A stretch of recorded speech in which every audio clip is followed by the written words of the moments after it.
जय Hind. Yes sir.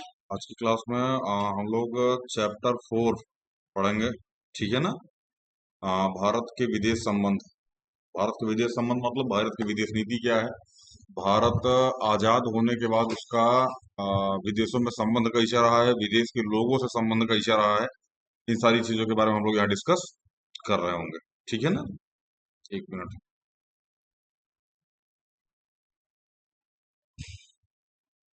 ठीक है ना।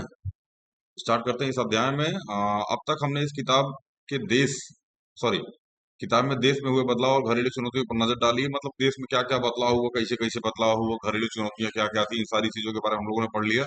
इस अध्याय में हम बाहरी चुनौतियों के बारे में पढ़ेंगे। किसके बारे में पढ़ेंगे भैया? हमारे बाहरी चुनौतियां। हमेशा ध्यान रखिएगा, जब भी आपके सामने चुनौतियां होंगी ना, तो वो पॉजिटिव पॉजिटिव मतलब पॉजिटिव निगेटिव तो रहेंगी ही, लेकिन बाहरी और आंतरिक दोनों रहेंगी। बाहरी मतलब आपके घर में माहौल कैसा है, सॉरी आंतरिक मतलब आपके घर में माहौल कैसा है, और बाहरी मतलब घर के बाहर का माहौल कैसा है।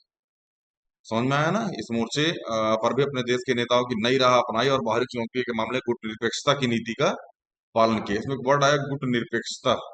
समझाएगा कोई इसका मतलब? हाँ। भारत का नाइन सोवियत संघ यानी समाजवादी या नाइन अमेरिकन संघ रूढ़िवादी था। किसी ग्रुप में नहीं गया बल्कि अपनी नीति बनाई और स्वतंत्र चुने। हाँ, मतलब एक तरीके से ये बोला जाता है कि गुट निरपेक्ष का मतलब होता है किसी गुट के साथ ना जाना। समझ में आ रहा है ना। किसी गुट के साथ ना जा करके अपने तरीके से चीजों को करना और उस पर अच्छे रिस्पॉन्स करना। समझ में आया ना। बहरहाल हमारे नेताओं को पड़ोसी देशों से हुए युद्धों से भी निपटना पड़ा। भारत में अपने पड़ोसी देशों से 1962, 65 और 71, ये तीनों लाइन याद रखिएगा। 62, 65 और 71। यही 71 था जब बांग्लादेश को पैदा किया गया था। ठीक है ना, बाई ऑपरेशन। युद्ध लड़ना पड़ा। इन लड़ाइयों और हमारे विदेशी संबंधों को देश की राजनीति ने एक शक्ल प्रदान की। देश की राजनीति स्वयं भी इस क्रम से प्रभावित हुई, इस क्रम में प्रभावित हुए। हम इस अध्याय में अंदरूनी और बाहरी राजनीति के रिश्ते के बारे में पढ़ेंगे। इस अध्याय में चर्चा की जाएगी कि भारत के विदेश संबंधों ने किन अंतर्राष्ट्रीय परिस्थितियों में आकार ग्रहण किया, भारत की विदेश नीति किन सिद्धांतों से निर्देशित हुई, चीन और पाकिस्तान के साथ भारत के रिश्ते कैसे रहे, बहुत घटिया रहे, आज भी हैं, और भारत की परमाणु नीति का उद्भव किन स्थितियों में हुआ। सबसे ज्यादा मजा आएगा ना गुरु आपको लास्ट वाला पढ़ने में। हिंदी चीनी भाई भाई इनको चीनी खिलाया करो। समझ में आ रहा है ना। इनसे ज्यादा धूर्त मेरे भाई तुमको कोई नहीं मिलेगा पूरे हिस्ट्री में। समझ में आ रहा है ना। इनसे बड़ा धूर्त कोई नहीं मिलेगा। ठीक है ना। लेकिन एक चीज और है, इसी धूर्तता के कारण ये आगे बढ़ गए। वसुधैव कुटुंबकम के चक्कर में हम लोग गड़बड़ा गए। समझ में आ रहा है। इनका इनका कॉन्सेप्ट था कि जब मौका मिले तब फायदा उठाओ, बात खत्म करो, कॉन्सेप्ट क्लियर रखो। रिलेशन इक्वल टू इंटरेस्ट, सही। यह तस्वीर अक्टूबर 1960 में न्यूयॉर्क में गुटनिरपेक्ष देशों के की एक संगोष्ठी की है। उसमें इसमें जवाहरलाल नेहरू घाना के इनक्रुमा, मिस्र के नासिर, इंडोनेशिया के सुकार्णो और युगोस्लाविया के टीटो के साथ नजर आ रहे हैं। ये रे भाई अपने चाचा नेहरू। ठीक है ना। बढ़िया आदमी थे। कुछ गलतियां हुई उनसे, ठीक है ना, इसमें हम लोग पढ़ रहे होंगे। ठीक है ना। चीन के मामले में थोड़ी सी गलती हुई उनकी, पीओ के और सीओ के दोनों के मामले में गलतियां हुई उनसे। ठीक है ना। अगर ये मतलब एक तरीके से सीधा सीधा बोले तो सेना का मनोबल बहुत गिरा था उस समय। चीन, खासकर चीन वाले युद्ध में बहुत ज्यादा। समझ में आया ना। चलिए भारत के विदेश संबंध के बारे में मनोबल का मतलब होता है कि जैसे हमने कहा डिमोटिवेशन, कॉन्फिडेंस गिरा दी, डिमोटिवेट कर दी। ठीक है ना। कॉन्फिडेंस गिरा दी उनको। आइए, भारत के विदेश संबंध, अंतर्राष्ट्रीय संबंध। भारत बड़ी विकट और चुनौतीपूर्ण अंतर्राष्ट्रीय परिस्थितियों में आजाद हुआ था। दुनिया महायुद्ध की तबाही से अभी बाहर निकली थी और इसके सामने पुनर्निर्माण का सवाल प्रमुख था। अभी अभी जस्ट द्वितीय विश्व युद्ध खत्म हुआ था, उसके जस्ट बाद ही हम लोग आजाद हुए थे। समझ में आया ना। मतलब ठीक ठाक लेवल की चुनौती हम लोगों के सामने थी। भूखमरी हम लोग को अलग सता रही थी। अनपढ़ अपने यहाँ थे ही। अशिक्षा इतनी ज्यादा कि कोई कुछ सुनने को तैयार नहीं था। कुछ चुनिंदा लोग पढ़े लिखे। अच्छा हुआ आज का नेता नहीं था, नहीं तो और बेहतरीन तरीके से नाच देता। समझ में आ रहा है ना? वो तो उस टाइम के नेता पढ़े लिखे बेचारे, जितने पार्लियामेंट बैठे सब पढ़े लिखे, सब देश के बारे में सोचने वाले। ठीक है, और ये रियलिटी है मेरे भाई, तुम आज को उठा के देख लो, किसी भी गवर्नमेंट को उठा के देख लो, गवर्नमेंट कभी हरामखोर नहीं होती। गवर्नमेंट हमेशा सही काम करना चाहती है, गवर्नमेंट उसके लिए पैसा भी अलॉट करती है। कर्मचारी हरामखोर होते हैं, बीचों में जन बैठे होते हैं। जोमेटो भी सही है, कस्टमर भी सही है, बीचों में जो डिलीवरी बॉय है ना, ये नौटंकी करता है, यही बैठे होते हैं खब्बू भी। समझा? गवर्नमेंट नई नई नीति बना रही होती है, नए नए नियम बना रहे होते हैं, उसके लिए पैसा सैंक्शन होता है, ये बीचों में बैठे होते हैं खब्बू बीरना, यही अपनी बंदरबाट में लगे होते हैं। ठीक है, इन्हीं चक्कर पुल गिरता है। समझ में आया ना? अंतरराष्ट्रीय संदर्भ, उसके सामने पुनर्निर्माण का बड़ा सवाल प्रमुख था। ठीक है ना? एक अंतरराष्ट्रीय संस्था बनाने के प्रयास हो रहे थे और उपनिवेशवाद की समाप्ति के फलस्वरूप दुनिया के नक्शे पर एक नए नमूदार हो रहे थे। नए देश नमूदार, नमूदार मतलब समझते हैं? नया नया नाम देशों का आ रहा था, जो उपनिवेशवाद से अभी अभी निकले थे। द्वितीय विश्व युद्ध में मेरे भाई सब पिटे आए थे, सब एक तरफ से पिटे आए थे।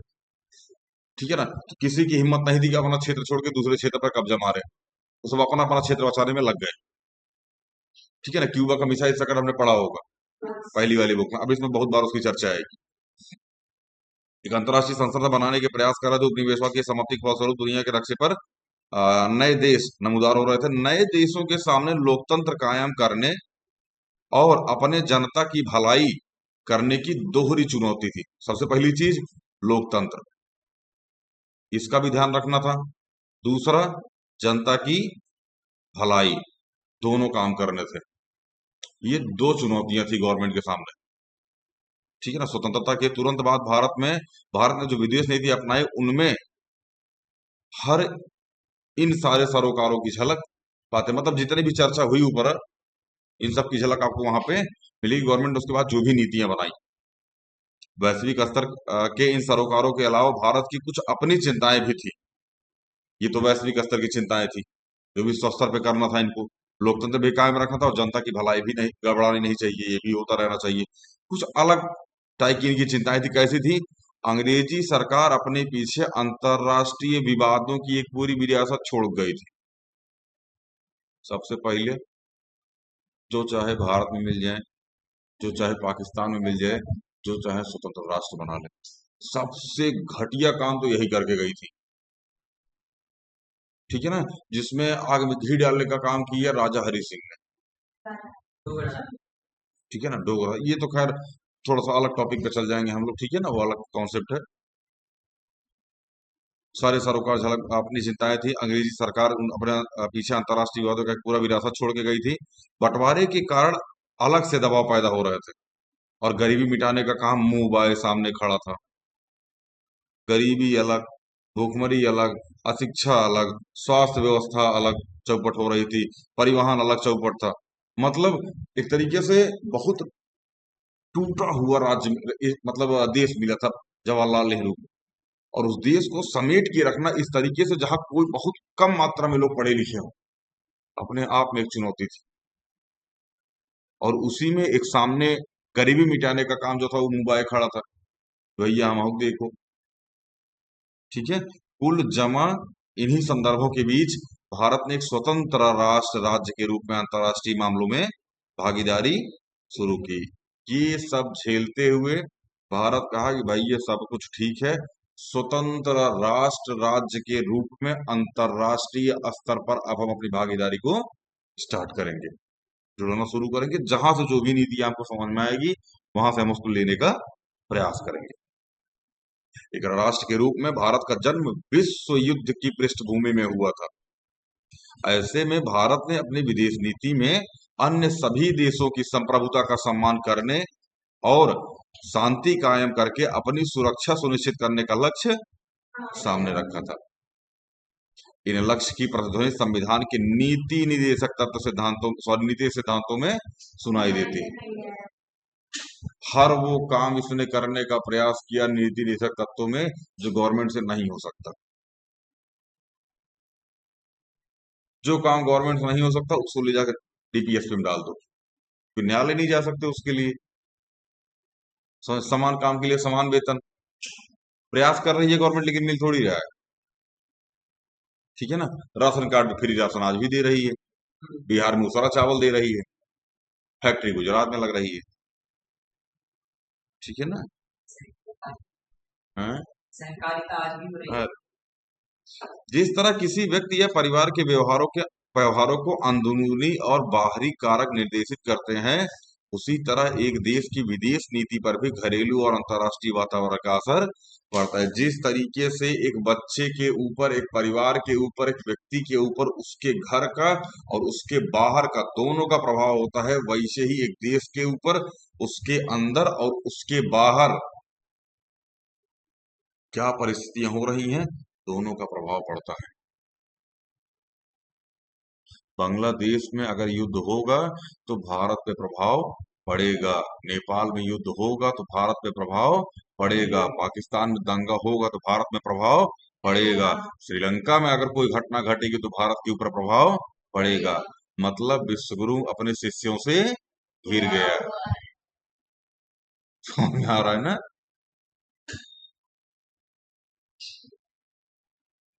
विकासशील देशों के पास अंतर्राष्ट्रीय व्यवस्था के भीतर अपने सरोकारों को पूरा करने के लिए जरूरी संसाधन का अभाव होता है।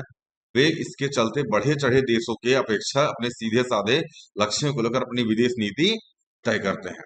मतलब जो विकासशील देश होते हैं उनके पास अंतर्राष्ट्रीय व्यवस्था, मतलब कुछ जरूर अंतर्राष्ट्रीय व्यवस्था में जाने, अंतर्राष्ट्रीय व्यवस्था में बहुत बढ़ चढ़ के हिस्सा लेने के लिए इतने संसाधन अवेलेबल नहीं होते हैं। तो वो जो बढ़े चढ़े देश होते हैं ना, उनके साथ हल्का सा लगे होते हैं कि भाई हम ले चल ले, हम ले चल ले, घसकाओ तनी हम ले रहो। ठीक है ना। जैसे गिलास का सबसे चौपट बच्चा, अच्छे बच्चे के साथ बैठा दो तो तुकरा घसीटता रहेगा, चल चल चल, घसक घसक घसक घसक घसक।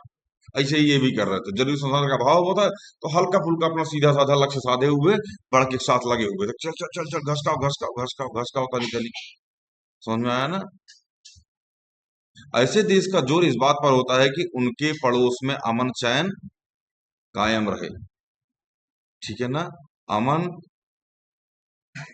की चैन, समझ में आ रहा है ना, ये कायम रहे और विकास लगातार होता रहे। समझ में आ रहा है ना। इसके अतिरिक्त विकासशील देश आर्थिक और सुरक्षा की दृष्टि से ज्यादातर ताकतवर देशों के ऊपर निर्भर होते हैं। इस निर्भरता का भी उनकी विदेश नीति पर जब तब असर पड़ता है। जैसे अगर हम कहाँ डिपेंड हो किसी के ऊपर। मान लीजिए पाकिस्तान डिपेंड हो गया अफगानिस्तान के ऊपर, और अफगानिस्तान में अगर दंगा हुआ या कोई घटना हुई तो उसका सीधा सीधा असर किस पर पड़ेगा? पाकिस्तान पर। क्यों? क्योंकि पाकिस्तान अफगानिस्तान के ऊपर डिपेंड था। समझ में आया। जब तब असर पड़ता है। दूसरे विश्व युद्ध के तुरंत बाद के दौर में अनेक विकासशील देशों ने ताकतवर देशों की मर्जी को ध्यान में रखकर अपनी विदेश नीति अपनाई, क्योंकि इन देशों से इन्हें अनुदान अथवा कर्ज मिल रहा था। तृतीय विश्व युद्ध के बाद जितने भी विकासशील देश थे ना, वो बड़े बड़े देश से संपर्क बनाए थे। ठीक है ना। और उन्हीं के अकॉर्डिंग अपनी विदेश नीति तय कर रहे थे। उससे ऊपर नीचे अपनी विदेश नीति तय नहीं कर रहे थे, क्योंकि जरूरत पड़ने पर पैसा वहीं से आ रहा था। अगर ऊट पटांग विदेश नीति बना लेंगे तो चाचा पैसवा देना बंद कर देंगे, और जब बड़का फूफा पैसवा देना बंद करेंगे तो गड़बड़ा नहीं जाएगा। तो इसीलिए विदेश नीति हमेशा बड़े लोगों के अकॉर्डिंग तय होती है। समझ में आया। इस वजह से दुनिया के विभिन्न देश दो खेमों में बट गए। चैप्टर नंबर 1 पहली थी आप। दो खेमे में बट गए थे, एक सोवियत संघ और दूसरा अमेरिका।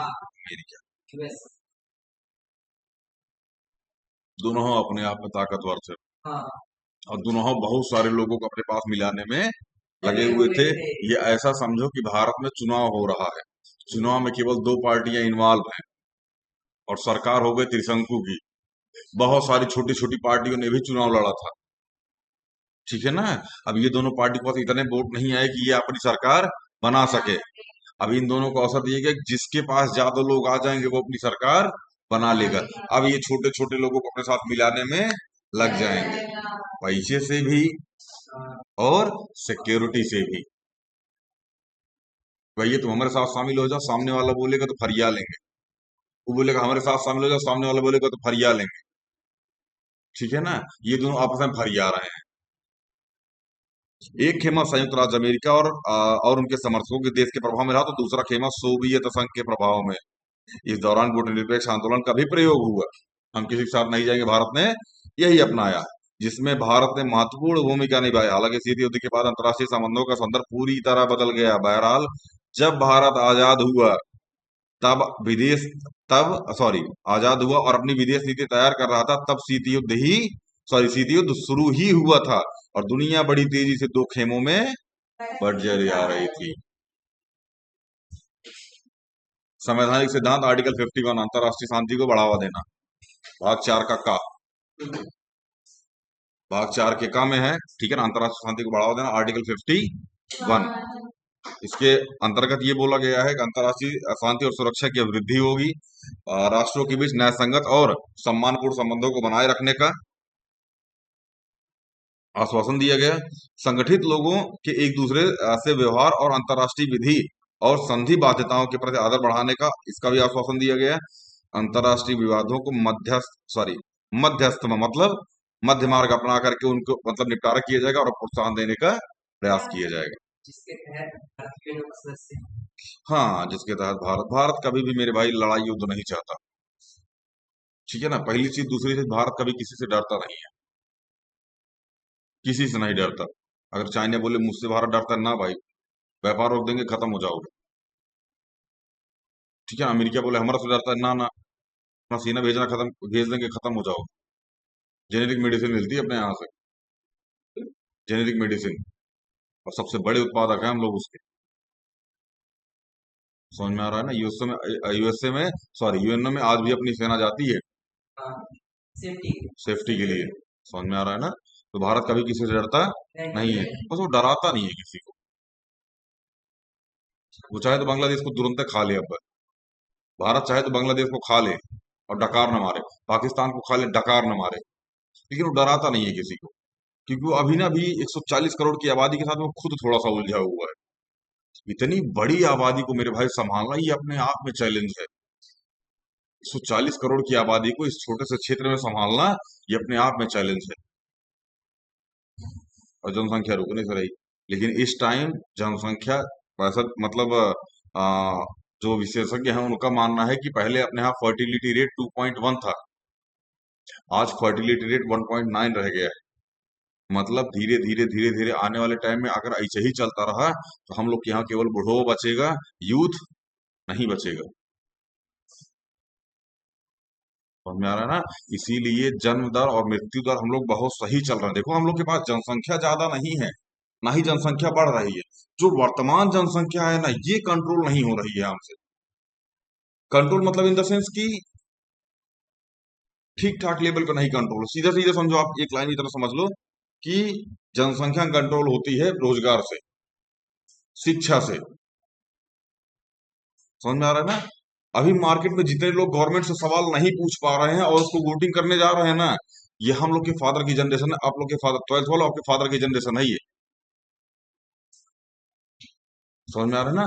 उस टाइम की शिक्षा व्यवस्था आज आ रही है सामने। आज की शिक्षा व्यवस्था उससे कहीं ज्यादा चौपट है मेरे भाई, लेकिन पढ़ने वाले उससे ज्यादा है कागजों में, रियलिटी में नहीं। 12th बच्चा पास हो जा रहा, राष्ट्रपति के बारे में परिचय नहीं है, जानकारी नहीं, लेकिन उस टाइम जो पढ़ता था वो पढ़ता था, डिग्री नहीं होती थी उसके पास। समझ में आ रहा है ना। तो अभी वो जनसंख्या मार्केट में टहल रही है जो पुरानी थी, जो पुरानी पार्लियामेंट में बैठी हुई लोगों को वोट देती थी। अब नई जनसंख्या मार्केट में आएगी जिसका नाम है कॉकरोच। ये परमाणु बम मारेंगे और कॉकरोच परमाणु बम में भी सरवाइव कर सकता है, ये ऐसा जीव है। हम लोग बच जाएंगे। क्या 1950 और 1960 के दशक की विश्व राजनीति में भारत इन दोनों में से किसी खेमे में शामिल था? क्या भारत अपनी विदेश नीति को शांतिपूर्ण ढंग से लागू और अंतर्राष्ट्रीय झगड़ों से बचे रहने में सफल रहा काफी हद तक। कूटनिरपेक्षता की नीति समझते हैं। भारतीय राष्ट्रीय आंदोलन अपने आप में कोई स्वतंत्र घटना नहीं है। पूरी दुनिया में उपनिवेशवाद और साम्राज्यवाद के विरुद्ध संघर्ष चल रहे थे, और भारतीय राष्ट्रीय आंदोलन भी इसी विश्वव्यापी संघर्ष का हिस्सा था। इस आंदोलन का असर एशिया और अफ्रीका के कई मुक्त आंदोलनों पर हुआ। आजादी मिलने से पहले भी भारत के राष्ट्रवादी नेता दुनिया के अन्य उपनिवेशों में मुक्त संग्राम चला रहे थे, चला रहे नेताओं के संपर्क में थे। ध्यान समझना, आजादी मिलने से पहले भी भारत के राष्ट्रवादी जो नेता थे वो दुनिया के अन्य उपनिवेशों में मुक्ति संग्राम चला रहे थे। मतलब जो मुक्ति संग्राम चला रहे थे वो नेता उनके संपर्क में भी अवेलेबल थे।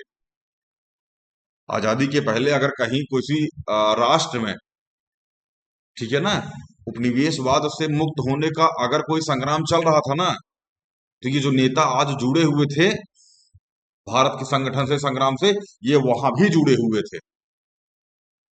ठीक है ना, ये सभी नेता आखिर उपनिवेशवाद और साम्राज्यवाद के विरुद्ध एक साक्षी लड़ाई लड़ रहे थे। नेताजी सुभाष चंद्र बोस ने द्वितीय विश्व युद्ध के दौरान इंडियन नेशनल पार्टी आईएनए का गठन किया। इससे साफ जाहिर होता है कि स्वतंत्रता आंदोलन के दौरान भारत के संबंध विदेशों में रह रहे भारतीयों से बन चुके थे। फिर समझना इस लाइन को। नेताजी सुभाष चंद्र बोस ने द्वितीय विश्व युद्ध के दौरान इंडियन नेशनल आर्मी आईएनए का गठन किया। इससे साफ जाहिर होता है कि स्वतंत्रता आंदोलन के दौरान भारत के संबंध विदेशों में रह रहे भारतीयों से बन चुके थे। मतलब जो विदेश में भारतीय रह रहे थे उनसे भी स्वतंत्रता आंदोलन के दौरान भारत के संबंध बने हुए थे। किसी राष्ट्र की विदेश नीति और उसके अंदरूनी और बाहरी सरोकारों की झलक मिलती है। भारत का स्वतंत्रता आंदोलन जिन उद्दत विचारों से प्रेरित था उसका असर भारत की विदेश नीति पर भी पड़ा। बहरहाल भारत को जिस वक्त आजादी हासिल हुई उस समय शीत युद्ध का दौर भी शुरू हो चुका था। शीत युद्ध के दौरान दुनिया के देश दो खेमे में बट रहे थे। एक खेमे का अगुवा संयुक्त राज्य अमेरिका था और दूसरे का सोवियत संघ। दोनों खेमों के बीच विश्व स्तर पर आर्थिक, राजनीतिक और सैन्य टकराव जारी था। जब ये दोनों देश शीत युद्ध के दौरान लोगों को मिलाने में लगे हुए थे तो ये तीन ही चीज बोल रहे थे भैया। आर्थिक दृष्टि से हेल्प होगी, राजनीतिक दृष्टि से हेल्प होगी और सैन्य दृष्टि से हम तुम्हारी हेल्प करेंगे, जो भी हमारे साथ आकर के मिलेगा। नहीं समझ में आ रहा है? इसी दौर में संयुक्त राष्ट्र संघ भी अस्तित्व में आया। परमाणु हथियारों का निर्माण शुरू हुआ। चीन के कम्युनिस्ट शासन की स्थापना हुई। औपनिवेशीकरण की प्रक्रिया भी इसी दौर में आरंभ हुई। भारत के नेताओं को अपने राष्ट्रीय हित के संदर्भ में दायरे साधे थे। यही टाइम था जब भारत के नेता भी इसी में अपना भी टाका साट रहे थे। भैया यहाँ तो माहौल बना ही हुआ है, ये दो लोग जा रहे हैं इधर। कांग्रेस पार्टी तो पहले से बनी हुई थी। उस समय जो नए नए छोटे छोटे नेता उभर रहे थे ना, वो भी इसमें टिनिक विनिक कर रहे थे कि हमको यूएसएसआर की तरफ नहीं जाना चाहिए, अमेरिका की तरफ जाना चाहिए। कुछ बोल रहे थे अमेरिका की तरफ नहीं जाना चाहिए, यूएसएसआर की तरफ जाना चाहिए। ठीक है ना, सब अपने अपने टांके साट रहे थे उसमें। भारत के विदेश संबंध, नेहरू जी की भूमिका समझिएगा इस पॉइंट। भारत के पहले प्रधानमंत्री पंडित जवाहरलाल नेहरू ने एजेंडा तय करने में निर्णायक भूमिका निभाई। वे प्रधानमंत्री के साथ साथ विदेश मंत्री भी थे। इंपॉर्टेंट पॉइंट, पहले विदेश मंत्री पंडित जवाहरलाल नेहरू और पहले प्रधानमंत्री पंडित जवाहरलाल नेहरू। समझ में आया ना? वो तो आपने पढ़ा होगा पॉलिटी में, एक साथ कई सारे पद, जिसे प्रधानमंत्री अपने पास कई सारे पद रख लेता है। हाँ, ठीक है ना, कई सारे आयोग को रख लेता है अपने पास, कई सारे मंत्रालय अपने पास रख लेता है। जिसे क्या बोलते हैं उसको, परमाणु मंत्रालय, ठीक है ना, उसके पास ही रहता है। वो चाहे तो गृह मंत्रालय भी अपने पास रख ले, लेकिन अभी मोटा भाई संभाल रहे हैं अमित शाह जी। ठीक है ना, वे प्रधानमंत्री के साथ साथ विदेश मंत्री भी थे। प्रधानमंत्री और विदेश मंत्री के रूप में 1946 से 64 तक उन्होंने भारत की विदेश नीति की रचना और क्रियान्वयन पर गहरा प्रभाव डाला। नेहरू की विदेश नीति के 3 बड़े उद्देश्य थे। कठिन संघर्ष से प्राप्त संप्रभुता को बचाए रखना। इसमें क्या है संप्रभुता? कोई समझाएगा इसका मतलब? सर, जब हम स्वयं सक्षम तब राज्य खुद अपने निर्णय ले सकते हैं इस पर।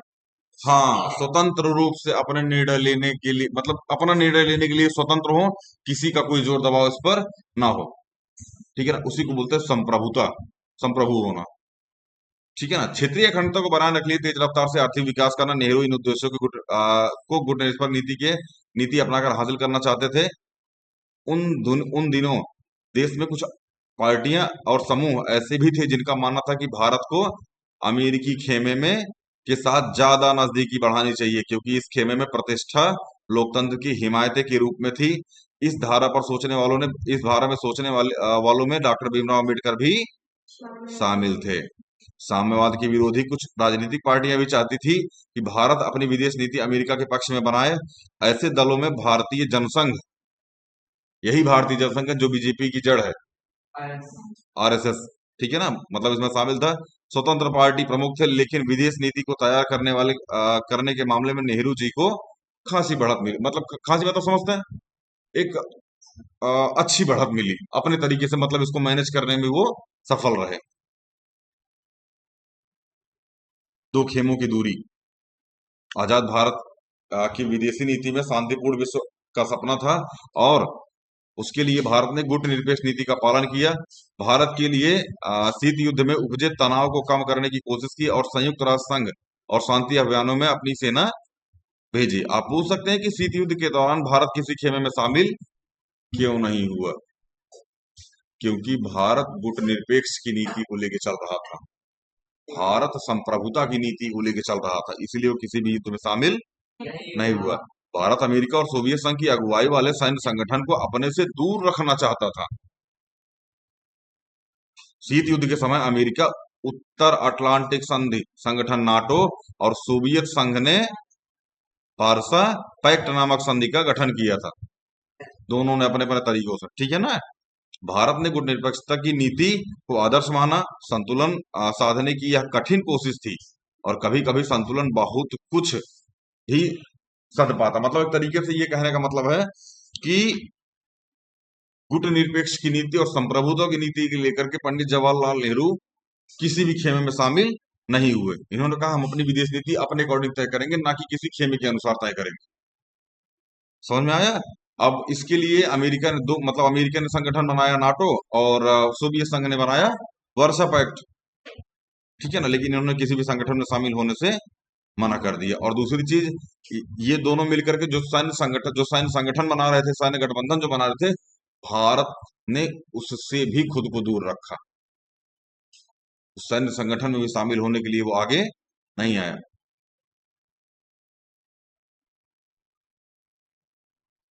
भारत ने गुटनिरपेक्ष की नीति को आदर्श माना।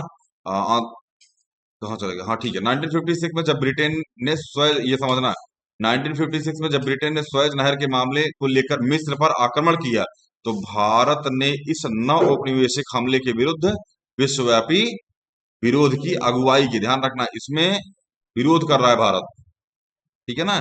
इसी साल सोवियत संघ ने हंगरी में कर आक्रमण किया, लेकिन भारत ने सोवियत संघ के इस कदम को सार्वजनिक निंदा नहीं की। ऐसी स्थिति के बावजूद कमोबेश भारत ने अंतर्राष्ट्रीय मामलों पर स्वतंत्र रवैया अपनाया। हमारी जहां इच्छा होगी वहां हम निंदा करेंगे, हमारी जहां इच्छा नहीं होगी वहां हम निंदा नहीं करेंगे। उन दोनों देखो, निंदा करना और बढ़ाई करना दोनों में अंतर है। ठीक है ना, आप किसी की निंदा कर रहे हैं, लेकिन कोई सही काम कर रहा है तो उसको उसकी बढ़ाई नहीं कर रहे हैं। जैसे मान लीजिए अभी अमेरिका ने हंगरी पर हमला किया, सॉरी सोवियत संघ ने हंगरी हंगरी पर हमला किया। ठीक है ना, तो भारत इसकी सार्वजनिक निंदा कर रहा था, सॉरी मतलब इसकी निंदा नहीं की, लेकिन इसको बढ़ावा भी नहीं दिया।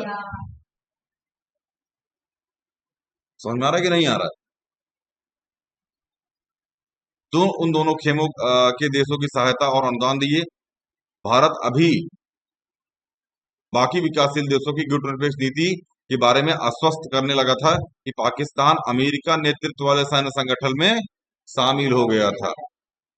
ये थोड़ा सा जीवन में दुख आया। पाकिस्तान किस में शामिल हो गया? अमेरिका नेतृत्व वाले सैन्य गठबंधन में शामिल हो गया। इस वजह से 1950 के दशक में भारत अमेरिकी संबंधों में थोड़ी सी खटास पैदा हो गई। तुम हमारे वाले को काहे शामिल कर लिए? समझ में आया ना। अमेरिका सोवियत संघ से भारत की बढ़ती दोस्ती को लेकर भी नाराज था। दोनों अपनी अपनी तरफ से नाराजगी जता रहे थे। पाकिस्तान जाकर के अमेरिका के साथ शामिल हो गया तो भारत ने 1950 के दशक में अमेरिका से थोड़ी सी खटास पैदा की। तो उस समय अमेरिका ने कहा कि भाई तुम भी तो सोवियत संघ के साथ जा रहे हो, तो फिर जुगाड़ होना चाहिए। दोस्ती को लेकर थोड़ा सा नाराज भी था अमेरिका। हमने पिछले अध्याय में पढ़ा कि भारत में नियोजित विकास रणनीति अपनाई गई थी। इस नीति में जोर आयात को कम करने पर था। इसमें संसाधन आधार तैयार करने पर जोर दिया गया। इसके परिणामस्वरूप निर्यात के मामले में भी प्रगति बड़ी सीमित थी। विकास की दर रणनीति के कारण बाहरी दुनिया से भारत को लेन देन बड़ा सीमित था। पैसा कम था तो भारत से लेन देन कहाँ होता भारत का बाहर वाले देशों से, ठीक है ना। यहाँ एक लाइन है, आमतौर पर हमारी नीति ताकत की राजनीति से अपने को अलग रखने और महाशक्तियों के एक खेमे के विरुद्ध दूसरे खेमे में शामिल न होने की है। आज दो अग्रणी खेमे रूस और अमेरिका ब्रिटेन के हैं। अमेरिका ब्रिटेन के हैं। हमें दोनों के साथ दोस्ताना संबंध रखना है, साथ ही उनके खेमे में शामिल भी होना है। रूस और अमेरिका एक दूसरे को लेकर बहुत शंकित हैं और अन्य देश भी इस पर शक करते हैं। इस कारण हमारा रास्ता कठिन है और हम दोनों पर शक कर सकते हैं कि हम उनके विरोधी खेमे की तरफ झुक रहे हैं। इससे नहीं बचा जा सकता। पंडित जवाहरलाल नेहरू केपीएस मेनन को एक पत्र में जनवरी 1940। एफ्रो एशियाई एकता, समझिएगा इस पॉइंट को ध्यान से। भारत के आकार, अवस्थिति और शक्ति संभावना को भांपकर नेहरू ने विश्व के मामले, खासकर एशियाई मामलों में भारत की बड़ी भूमिका दिखाने का स्वप्न देखा। नेहरू के दौर में भारत ने एशिया और अफ्रीका के 9 स्वतंत्र देश से संपर्क बनाए। 1940 और 50 के दशक में नेहरू ने बड़े मुखर स्वर में एशियाई एकता की पैरोकारी करते रहे। पैरोकारी मतलब समझते हैं, मतलब उसको मोटिवेट करते रहे, भैया एशियाई एकता जरूरी है। एशिया में जितने भी देश रहे हैं वो सब के सब किसमें रहे, मिलजुल कर रहे हैं। समझ में आ रहा है कि नहीं आ रहा है। नेहरू की अगुवाई में भारत ने 1947 के ध्यान समझना इस पॉइंट को, 1947 के मार्च में ही एशियाई संबंध सम्मेलन, एशियन रिलेशंस कॉन्फ्रेंस का आयोजन का, ध्यान रखना अभी हम लोग मार्च 1947 में हैं, अभी आजाद नहीं हुए हैं, जबकि भारत अभी आजादी मिलने में 5 महीने शेष हैं। तभी हम लोग विदेशों से संबंध बनाने लगे थे। भारत ने इंडोनेशिया की आजादी के लिए भरपूर प्रयास किए। भारत चाहता था कि इंडोनेशिया डच औपनिवेशिक शासन से यथासंभव शीघ्र मुक्त हो जाए। इसके लिए भारत ने 1949 में इंडोनेशिया के स्वतंत्रता संग्राम में समर्थन में एक अंतर्राष्ट्रीय सम्मेलन किया।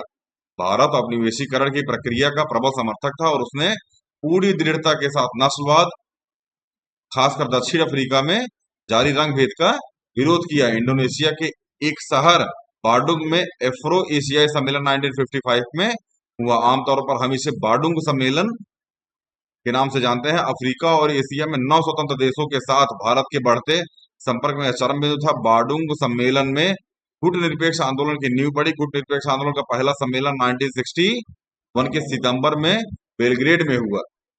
गुटनिरपेक्ष आंदोलन की स्थापना में नेहरू की महती भूमिका रही थी। महती मतलब बढ़िया भूमिका थी। चीन के साथ शांति और संघर्ष, थोड़ा सा जीवन में दुख आना था क्योंकि गलत खेमे में मूव कर गए हम लोग और गलत इंसान के ऊपर भरोसा कर लिया। दूर था ये। चीन के साथ शांति और संघर्ष, पाकिस्तान के साथ अपने संबंधों के विपरीत आजाद भारत ने चीन के साथ अपने रिश्तों की शुरुआत बड़े दोस्ताना ढंग से की। चीन क्रांति 1949 में हुई थी। इस क्रांति के बाद भारत चीन कम्युनिस्ट सरकार को मान्यता देने वाला पहले देशों में से, ध्यान रखना, इस क्रांति के बाद भारत चीन की कम्युनिस्ट सरकार को मान्यता देने वाला पहले देशों में से एक था। समझ में आ रहा है ना। पश्चिमी प्रभुत्व के चंगुल से निकलने वाले इस देश को लेकर नेहरू के हृदय में गहरे भाव थे और उन्होंने अंतर्राष्ट्रीय फलक पर इस सरकार की मदद की। नेहरू के कुछ सहयोगी मसलन सरदार वल्लभ भाई पटेल को आशंका थी कि आगामी दिनों में चीन भारत पर चढ़ाई कर सकता है, लेकिन नेहरू सोच रहे थे कि भारत पर चीन के आक्रमण की संभावना दूर दूर तक नहीं है। यहीं गड़बड़ा गए। समझ में आ रहा ना, गुजराती आदमी बहुत खतरनाक होता है। वह पटेल जैसा, अरे बाप ओ बाप। ठीक है ना। बहुत दिनों से भारत की चीन से लगती सीमा पर सेना के बजाय अर्धसैनिक बल रखवाली कर रहे थे। अर्धसैनिक बल मतलब समझते हैं, बीएसएफ, सीआरपीएफ, सीआई, सब इनको अर्धसैनिक बल बोला जाता है। ठीक है ना। तो बहुत दिनों से आर्मी ने लगा करके ना वहां यही सब सेना लगा दी है, इसका अच्छा खासा खामियाजा भुगतना पड़ा। शांतिपूर्ण सह अस्तित्व के 5 सिद्धांतों यानी पंचशील की घोषणा भारत के प्रधानमंत्री नेहरू और चीन के प्रमुख चाउ एन लाइन ने संयुक्त रूप से 19 अप्रैल 1954 में की थी।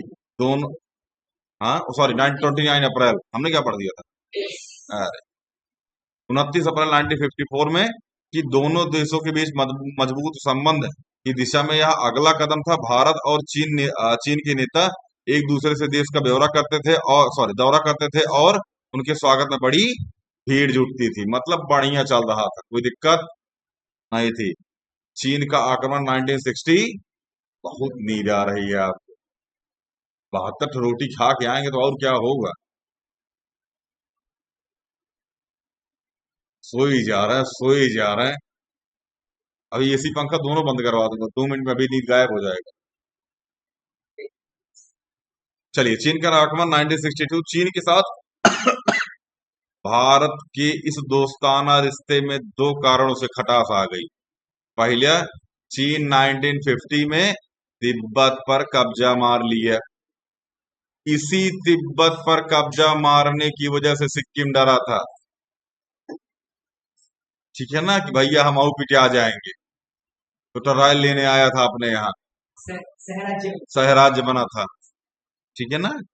इससे भारत और चीन के बीच ऐतिहासिक रूप से जो एक मध्यवर्ती राज्य बना चला आ रहा था, वह खत्म हो गया। शुरू शुरू में भारत सरकार ने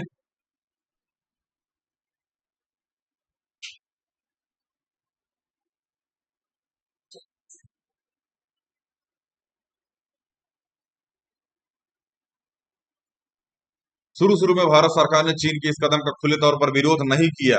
बहरहाल तिब्बत की संस्कृति को कुचलने की खबर जैसे जैसे सामने आने लगी, वैसे वैसे भारत की बेचैनी बढ़ने लगी। तिब्बत के धार्मिक नेता दलाई लामा भारत से कुछ राजनीतिक शरण मांगी। 1959 में भारत ने उन्हें शरण दे दी। चीन ने आरोप लगाया कि भारत सरकार अंदरूनी तौर पर चीन विरोधी गतिविधियों को हवा दे रही है। तुम पहला पूरा तिब्बत मार दिया, समझ में आ रहा है। हम दलाई लामा को अपने यहाँ अगर आश्वासन दे रहे हैं, भैया रहने दे रहे हैं, तो तुम बोल रहा है कि गतिविधियों को हवा दे रहे हैं। यही सब है जो मेढक खा रहे हो, गरीब, चावल दाल नसीब नहीं हो रहा है।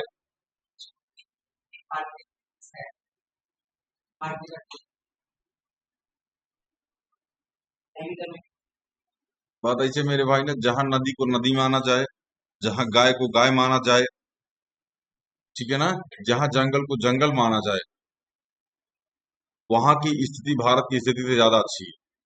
यहाँ नदी को धार्मिक मान्यता है नदी के लिए, समझ में आ रहा है ना। गाय को माता माना जाता है, ठीक है ना। जंगल में हर पेड़ में हम लोग भगवान को देख रहे होते हैं, पूजा करते हैं। और जब डेवलपमेंट की बात आएगी, सबसे पहले पेड़े कटाएगा। पेड़ काट डालो, 500 पेड़ काट डालो, फैक्ट्री लगेगी। ठीक है ना। फैक्ट्री प्रदूषण फैला दी, उसके बाद भाग गई, फैक्ट्री नहीं चली, चलो फिर पेड़ लगाओ, है ना। हाँ हाँ, वो एक पेड़ माँ का नाम, पूरा जंगल बाप के नाम।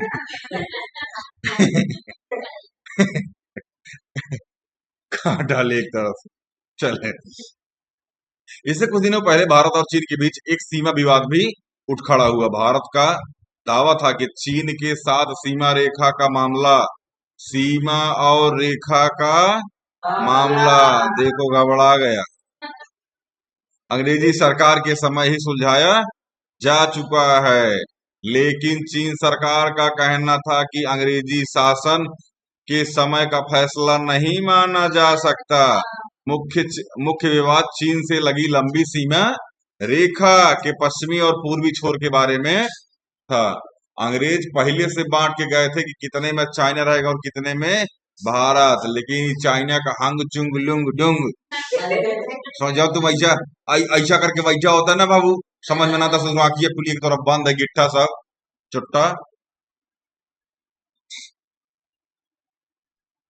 चीन ने भारतीय क्षेत्र में पड़ने वाले दो इलाके जम्मू और कश्मीर के लद्दाख वाले हिस्से में अक्साई चीन और अरुणाचल प्रदेश के अधिकांश हिस्सों पर अपना अधिकार जताया। अरुणाचल प्रदेश को उस समय का नेफा या उत्तर पूर्वी सीमांत कहा जाता था। 1957 से 1959 के बीच चीन ने अक्साई चीन के इलाके पर कब्जा कर लिया और इस इलाके में उसने राजनीतिक बढ़त हासिल करने के लिए एक सड़क बनाई। दोनों देशों के शीर्ष नेता के बीच लंबी लंबी चर्चाएं और बातचीत चली, लेकिन इसके बावजूद मतभेद को सुलझाया नहीं जा सका। दोनों देशों की सेनाओं के बीच सीमा पर कई बार झड़प भी हुई। समझ में आया? जिस समय पूरे विश्व का ध्यान दो महाशक्तियों की तनातनी से पैदा हो रहे क्यूबा मिसाइल संकट की तरफ लगा हुआ था, ठीक उसी समय चीन 1962 के अक्टूबर में दोनों विवादित क्षेत्रों पर बड़ी तेजी तथा व्यापक स्तर पर हमला किया। पहला हमला एक हफ्ते तक चला। इसी दौरान चीनी सेना ने अरुणाचल प्रदेश के कुछ महत्वपूर्ण इलाकों पर कब्जा कर लिया। हमले का अगला दौर नवंबर महीने में शुरू हुआ। लद्दाख से लगे पश्चिमी मोर्चे पर भारतीय सेना ने चीन की बढ़त रोकी, लेकिन पूर्व में चीनी सेना आगे बढ़ते हुए असम के मैदानी हिस्सों के प्रवेश द्वार तक पहुंच चुकी थी। आखिरकार चीन ने एक तरफा युद्ध विराम घोषित किया और चीन की सेनाएं उस मुकाम पर लौट गई जहां वे हमले के पहले वक्त की तैनात थी। ठीक है। चीन युद्ध से भारत की छवि और देश और विदेश दोनों ही जगह धक्का लगा। चीन का युद्ध जब हुआ तो भारत को देश और विदेश दोनों तरीके से झटका लगा। विदेश में क्या हुआ, भैया पड़ोसी कब्जा कर लिए, कुछ कह नहीं पाए। देश में क्या हुआ कि तुम्हारी सरकार झुनझुना बजा रही है, कर क्या रही है तुम्हारी गवर्नमेंट। समझ में आ रहा है ना? इस संकट से उबरने के लिए भारत को अमेरिका और ब्रिटेन दोनों से सैन्य मदद की गुहार लगानी पड़ी। सोवियत संघ ने संकट की घड़ी में तटस्थ बना रहा। चीन युद्ध से भारतीय राष्ट्रीय अभिमान को चोट पहुंची, लेकिन इसके साथ साथ राष्ट्र भावना भी बलवती हुई। बलवती मतलब बढ़ावा मिला उसको। ठीक है ना? कुछ अन्य प्रमुख सैन्य कमांडरों ने इस्तीफा दे दिया और अवकाश ग्रहण कर लिया। नेहरू के नजदीकी सहयोगी यहाँ धीरे धीरे अब साथ छूटने लगा गवर्नमेंट का।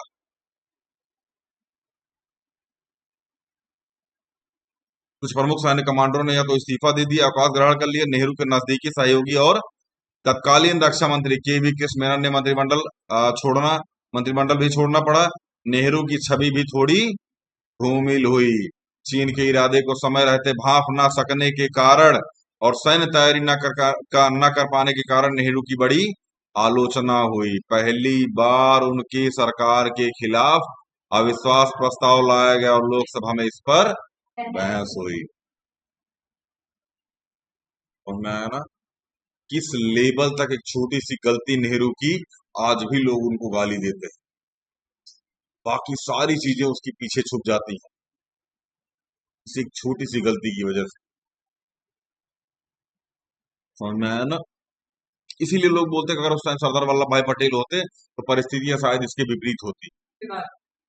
मृत्यु हो चुकी थी, लेकिन ये बकलोल है, इनको क्या पता इस बारे में। ठीक है ना? लेकिन जिस समय ये चाइना वाला माहौल चल रहा था उस समय उन्होंने शंका जताई थी। ठीक है ना? कि पेचकस से टाइट कर दो। समझ में आ रहा है ना? हाँ, टाइट टाइट कर दो, टाइट।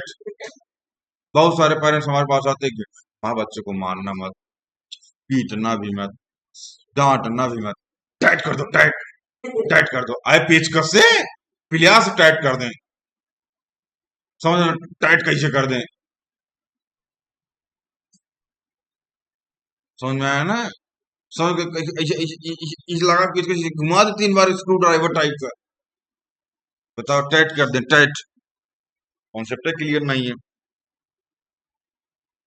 खैर, इसके तुरंत बाद कांग्रेस ने कुछ महत्वपूर्ण उपचुनाव में पटखनी खाई, देश का राजनीतिक मानस भी बदलने लगा था। कुछ आगे 1962 के बाद भारत के चीन संबंध, एक बार ये पेज हम लोग छोड़ दिए थे बीच में, इसको पढ़ लेते हैं। ये रहा तिब्बत। तिब्बत के बारे में थोड़ा सा पढ़ते हैं। यह मध्य एशिया का मशहूर पठार है। ऐतिहासिक रूप से तिब्बत भारत और चीन के बीच विवाद का बड़ा मसला रहा है। अतीत में समय समय पर चीन के तिब्बत पर प्रशासनिक नियंत्रण जताया गया और कई दफा तिब्बत आजाद भी हुआ। 1950 में चीन ने तिब्बत पर नियंत्रण कर लिया। तिब्बत में ज्यादातर लोगों ने चीन के कब्जे का विरोध किया। 1954 में जब भारत और चीन के बीच पंचशील समझौते पर हस्ताक्षर हुआ तो इसके प्रावधानों में एक बात भी शामिल थी कि दोनों देश एक दूसरे की संप्रभुता का सम्मान करेंगे। चीन इस प्रावधान का अर्थ लगाया कि भारत तिब्बत पर चीनी दावेदारी की बात को स्वीकार कर रहा है। 1956 में चीनी शासनाध्यक्ष चियाओ एन लाई भारत के आधिकारिक दौरे पर आए तो साथ ही तिब्बत के धार्मिक नेता दलाई लामा भारत पहुंचे। उन्होंने तिब्बत की बिगड़ती स्थिति की जानकारी नेहरू को दी। चीन आश्वासन दे चुका था कि तिब्बत को चीन के अन्य इलाकों से कहीं ज्यादा स्वायत्तता दी जाएगी। चीन इस बात को बोल रहा था, ठीक है ना, कि तिब्बत को हमारा कब्जा होने दो।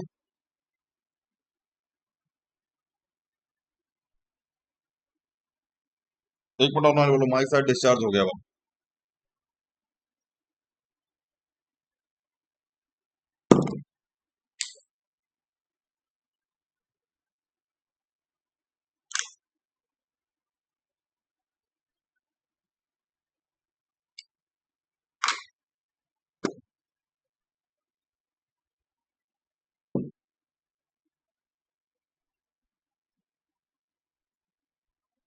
चले, चाओ एन लाई भारत के आधिकारिक दौरे कहाँ चला गया ये? हाँ, स्थिति बिगड़ती नेहरू को दी गई। चीन ने आश्वासन दे चुका था कि चीनी के तिब्बत को चीन के अन्य इलाकों में कहीं ज्यादा स्वायत्तता दी जाएगी। 1958 में चीनी आधिपत्य के विरुद्ध तिब्बत में सशस्त्र विद्रोह हुआ। इस विद्रोह में चीनी की सेनाओं को दबा सॉरी चीन ने से चीन की सेना मतलब इस विद्रोह को चीन की सेनाओं ने दबा दिया। स्थिति बिगड़ती देखकर तिब्बत के पारंपरिक नेता दलाई लामा ने सीमा पार कर भारत में प्रवेश किया और 1959 में भारत में शरण मांगी। भारत के दलाई लामा को शरण दी गई। चीन ने भारत के इस बड़े कदम का कड़ा विरोध किया। पिछले 50 सालों में बड़ी संख्या में तिब्बती जनता ने भारत और दुनिया के अन्य देशों में शरण ली। मतलब जो वहां तिब्बत की जनता थी ना, वो निकल निकल के कहीं कहीं शरण ले रही थी, क्योंकि तिब्बत पर कब्जा करना ये चीन का ड्रीम प्रोजेक्ट था और उसने उसमें शुरुआत कर चुका था। वो उसमें शुरुआत कर चुका था, किसी भी हद तक जा रहा था। जो विरोध कर रहा था वो पिटा रहा था, उसके साथ 4-6 लोग और पिटा रहे थे, ठीक है ना। और सबसे बड़ी चाल इसने चली जानते हो क्या? तिब्बत के अंदर इसने चीन के लोगों को ले आके रख दिया और चीन में एक एक दो दो फैमिली को ऐसा ऐसा जगह चीन में उठा के फेंका ना कि लोग कभी एक दूसरे से मिल ही नहीं पाए। जैसे आप समझो, अगर मान लीजिए हमको जम्मू कश्मीर को तोड़ना हुआ, हम केरला से दो परिवार 3 परिवार पकड़ लिए, यूपी से पकड़ लिए, बिहार से पकड़ लिए, चलो तुमको फ्री में वहां हम कुछ ना कुछ प्रोवाइड करते हैं। सब चले गए वहां पे, अलग अलग क्षेत्र के लोग गए बड़ा कम करते हुए, किसी से कोई लेना देना तो था नहीं। अब जम्मू कश्मीर में जो लोग रहते हैं, जो उठ के गए हैं यहाँ अलग अलग क्षेत्रों से, उठा के यहीं यहीं फेंक दिए गए। एक को यूपी में फेंक दिए गए, एक को बिहार फेंक दिए गए, एक को एमपी में फेंक दिए गए, एक को कर्नाटक में, एक को तमिलनाडु में, एक को महाराष्ट्र में, एक को असम में, एक को अलग अलग जगह फेंक दिए गए। अब ये एक दूसरे से कभी मिल ही नहीं पाए। जब ये मिल नहीं पाए तो कहाँ बात का संगठन? समझ में आ रहा है कि नहीं आ रहा है? ठीक है ना, नहीं समझ में आया? क्या नहीं समझ में आया? नींद में है बाबू आप। और किसी को नहीं समझ में आया?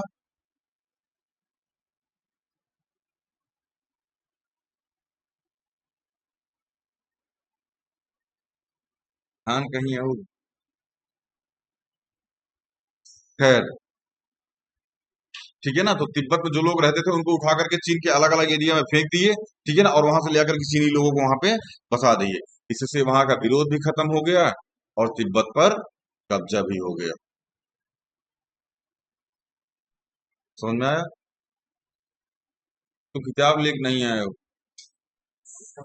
अभी रुक जाओ, बस यही लेक्चर खत्म हो जाए ऑनलाइन, फिर मिलते हैं आपसे। मैं बाप बताते 30-40 लाठी 2 दिन से छोटा किताब लेके नहीं आ रहा ये, उससे क्या मतलब है? वो मतलब कौन चीज हम खरीद के देंगे? चलिए, भारत में खासकर दिल्ली में तिब्बती शरणार्थियों की बड़ी बड़ी बस्तियां हैं। हिमाचल प्रदेश के धर्मशाला में संभवतः तिब्बती शरणार्थियों की सबसे बड़ी बस्ती है। दलाई लामा ने भारत की धर्मशाला में ही अपना निवास स्थान बनाया। 1950 और 1960 के दशक में भारत में अनेक राजनीतिक दल और राजनेताओं ने तिब्बत की आजादी के प्रति अपना समर्थन जताया। इन दलों ने सोशलिस्ट पार्टी इन दलों में सोशलिस्ट पार्टी और जनसंघ भी शामिल था। चीन ने स्वायत्त तिब्बत क्षेत्र बनाया और इस इलाके को वह चीन का अभिन्न अंग मानता था। तिब्बती जनता चीन के इस दावे को नहीं मानती थी। तिब्बत चीन का अभिन्न अंग है, मतलब तिब्बत चीन का अभिन्न अंग है, ये बात वहां की जनता नहीं मानती थी। ज्यादा से ज्यादा संख्या में चीनी बाशिंदों को तिब्बत लाकर वहां बसाने की चीन की नीति का तिब्बत की जनता ने विरोध किया। अभी हम यही समझा रहे थे, ठीक है ना, कि चीन के जो भी लोग अलग अलग क्षेत्र में रहने वाले हैं उनको ले आकर के तिब्बत में बसा देना, ठीक है ना, और तिब्बत को लोगों को उठा करके चीन में जगह जगह अलग अलग क्षेत्र में फेंक देना। इससे तिब्बत के लोग अलग अलग हो गए, इनका संगठन भी नहीं बन पाए और ये विरोध भी नहीं कर पाए, और जो चीन के लोग थे उनको एक अलग क्षेत्र मिल गया अलग रहने के लिए, अलग माहौल बन गया इनका, ठीक है ना, और उस क्षेत्र में रहने वाले लोगों को प्रायोरिटी ज्यादा दे दी गई।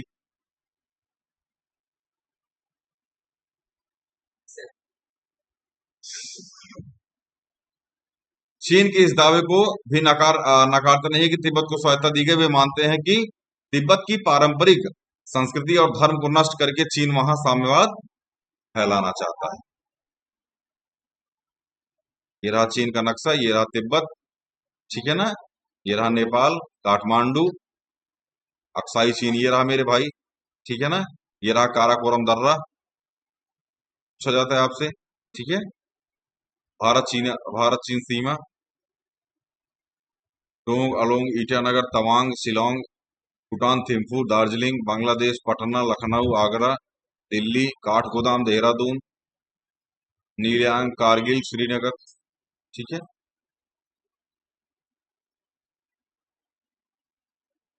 हाँ सर वहाँ पे एक कार्टून में चीनी पाया था।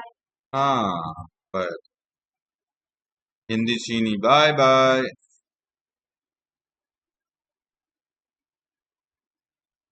आई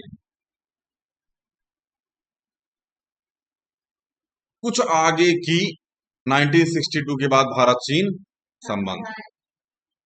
भारत और चीन के संबंधों में को सामान्य होने के करीब 10 साल लग गए। 1976 में दोनों के बीच पूर्ण राजनयिक संबंध बहाल हो सके।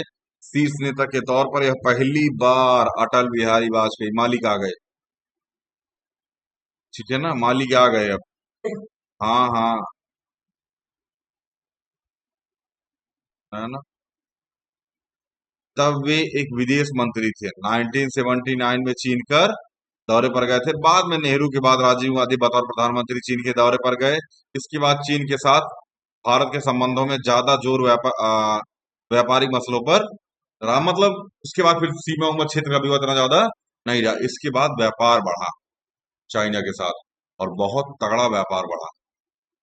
चाइना भारत से सामान बहुत कम खरीदता है, लेकिन चाइना भारत में सामान बहुत ज्यादा बेचता है।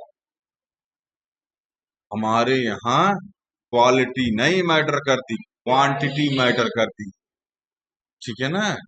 50 रुपये में बड़ा पाव दे रहे हो एक ठू, कि 50 रुपये में बड़ा पाव दे रहे हो 3 ठू, भले ही ब्रेड एक्सपायर हो, पाव रोटी एक्सपायर हो, फंगस लगा हो, ठीक है ना, लेकिन 50 रुपये में 3 बड़ा पाव चाहिए, मजबूरी है मेरे भाई। अगर किसी घर में 3 बच्चे हैं और उसके पास केवल 50 रुपये है तो वो एक बड़ा पाव खरीद के तुरंत नहीं खाएगा, तुम लोग जैसे अगर खा के चल जाएगा। बोले कि बाबू आज पैसा नहीं बचा। समझ में आया ना। और जिसके घर में 3 बच्चे हैं और 50 रुपये में 3 बड़ा पाव मिल रहा है, तो उसके लिए क्वालिटी नहीं मेरे भाई, क्वांटिटी मैटर करेगी। इसीलिए पैसा कमाओ, बड़ा पाव बच्चों के लिए खरीद पाओ। पता लगा बिया है, बाद बड़ा पाव ही नहीं खा पा रहे हो, बीवी अलग गरिया रही है। कहो जनसंख्या कम करना है आपको, तुम खुद 15 टारगेट रखे हो, ये जनसंख्या कम करना है, तो लेके चले गए 3.8 लेके चले जाओ जनसंख्या। खरीद कौन रहा है, पाकिस्तानी। चलिए, समकालीन विश्व राजनीति की किताब में आप इन दोनों बातों को पढ़ चुके हैं। यहाँ एक कहानी है जिसका नाम, मतलब मूवी जिसका नाम है हकीकत। ये रहा, बगल में दी गई है ये कहानी, बुक में दी गई है इसी पेज पर। इस फिल्म की पृष्ठभूमि में 1962 की चीनी आक्रमण को दर्शाया गया है। भारतीय सेना की छोटी सी टुकड़ी लद्दाख क्षेत्र में घिर गई है। सेना के कप्तान बहादुर सिंह स्थानीय घुमंतु कबीले की एक लड़की कम्मो की मदद से इस टुकड़ी से बाहर निकलने की कोशिश करता है। इस कोशिश में बहादुर सिंह और कम्मो दोनों शहीद हो जाते हैं। काश बहादुर सिंह का निकलने का प्रयास किया होता, सफल हो जाता है, कम्मो के चक्कर में मारा गया बेचारा। समझ में आया ना। नहीं ऐसा नहीं मेरे भाई, ठीक है ना। स्थानीय कबीले की हाँ, सहायता अरे स्थानीय घर से बाहर निकली तब ना सहायता करेगी, है। अब कोई बोले क्या, हमको नौसवाड़ जाना है और किसी लड़की के साथ चला जाए, इसको जलेबी चौक का रास्ता नहीं पता है, नौसवाड़ लेके जाएगी तुमको, ले जाके वेलकम पॉइंट के पास उतार देगी। हाँ, वहां ये अकेली थी, वहां ये अकेली थी। अकबर के टाइम, अशोक के टाइम में पुलिस नहीं आती थी। समझ में आया ना। चलिए भाई, यहाँ एक महिला बैठी हुई है, ठीक है ना, क्लास में। ये वो हम एक बार अशोक का टॉपिक पढ़ा रहे थे, तो अशोक ने कलिंग युद्ध लड़ा था, ठीक है ना। जब वहां नरसंहार चल रहा था, बोले थे हाँ पुलिस क्या कर रही थी, पुलिस नहीं थी ना भाई, ओकर आधार कार्ड पैन कार्ड गिर गया था, तब पकड़ा गया। समझ में आया ना। बेचारा अशोक एनकाउंटर में मारा गया, मुठभेड़ हुई। समझ में आया ना? 750 राउंड तलवार फायरिंग हुई, ठीक है ना। घोड़े की पूंछ के बाल नोच के इस तरफ से उस तरफ फेंके जा रहे थे। समझ में आया? तब जाके मतलब चीजें ठीक हुई। तो हाथी कैसे आए कौन से थे? हाथी? सफेद हाथी आए थे उसमें मेले से, वैसे चाबी भरी गई थी, तो वही टिक टिक टिक टिक करते हुए चले आए थे, ठीक है ना। और अशोक को पुलिस इसीलिए पकड़ ली मेरे भाई, क्योंकि जो अशोक जिस घोड़े पे चल रहा था, उस घोड़े पे चाबी से चलती थी वो, तो चाबी भर के छोड़ दिया गया। घोड़ा जब तक चला तब तक चला, उसके बाद घोड़ा रुक गया। घोड़ा रुक गया, अशोक ने कहा मैं सरेंडर कर रहा हूँ, मैं सरेंडर कर रहा हूँ। तब तक पीछे से आया घोड़े के, एनकाउंटर मार दिया तलवार लेके। बेचारा सम्राट अशोक वहीं ढेर हो गया। वहू कारुबाकी के चक्कर में ढलाया था। हाँ समझ में आ रहा है ना। खैर हम लोग पढ़ते पढ़ते कहाँ चले जाते। बहादुर सिंह और कम्मो दोनों शहीद हो जाते हैं। भारतीय टुकड़ी के जवान पूरे प्राणपण से चीनी हमलावरों से मुकाबला करते हैं, परंतु अंततः उन्हें अपनी जान न्यौछावर करनी पड़ती है। यह फिल्म सेना के जवानों के सामने आने वाली चुनौतियों और दिक्कतों के साथ चीनी विश्वासघात और उपजी राजनीति का निराशा की मुआयना करती है। इस फिल्म में युद्ध के दृश्यों को रचने के लिए डॉक्यूमेंट्री फुटेज का काफी इस्तेमाल किए गए। हकीकत युद्ध फिल्म आधारित में विधा में अहम स्थान रखती है। वर्ष 1964 में चेतन आनंद के निर्देशक थे। अभिनय धर्मेंद्र, प्रिया राजवंश, बलराज सैनी, जयंत, सुधीर, संजय खान, विजय आनंद, ये सब इस मूवी को बनाने में हेल्प किए थे। कभी देखिएगा समय मिले तो हकीकत मूवी, ठीक है ना। हाँ भैया, रियल में क्या अब भाई, जौन खिंच खिंच फोटो ये खींचता है, मिलो वाला वो है क्या। चलिए, भारत चीन संघर्ष का असर विपक्षी दलों पर भी हुआ। इस युद्ध और चीन सोवियत संघ के बीच बढ़ते मतभेद ने कम्युनिस्ट पार्टी भाकपा के अंदर बड़ी उठापटक मची। सोवियत संघ का पक्षधर खेमा भाकपा में ही रहा और उसने कांग्रेस के साथ नजदीकी बढ़ाई। दूसरा खेमा कुछ समय के लिए चीन का पक्षधर रहा और यह खेमा कांग्रेस के साथ किसी भी तरह की नजदीकी के खिलाफ था। भारतीय कम्युनिस्ट पार्टी 1964 में टूट गई। इस पार्टी के भीतर जो खेमा चीन का पक्षधर था, उसने मार्क्सवादी भारतीय कम्युनिस्ट पार्टी CPIM माकपा बनाई।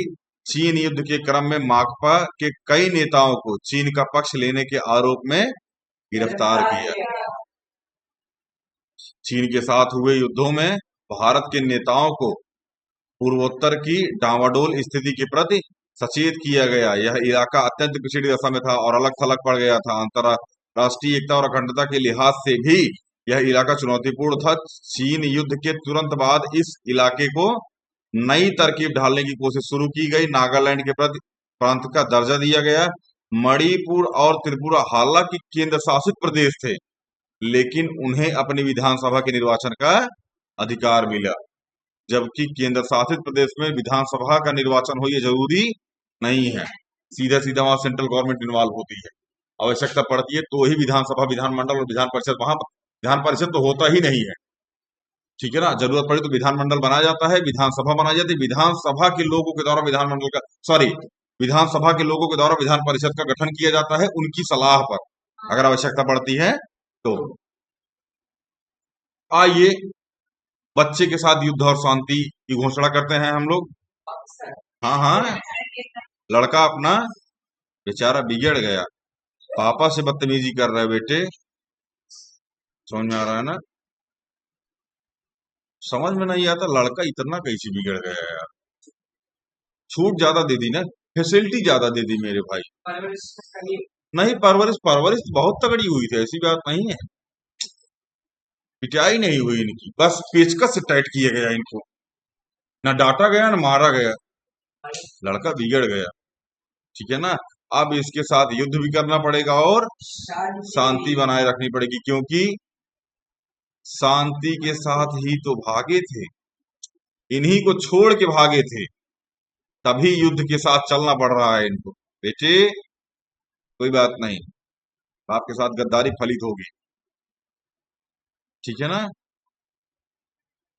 भगवत गीता में कहा गया है, जिसका जन्म हुआ है उसकी मृत्यु निश्चित है।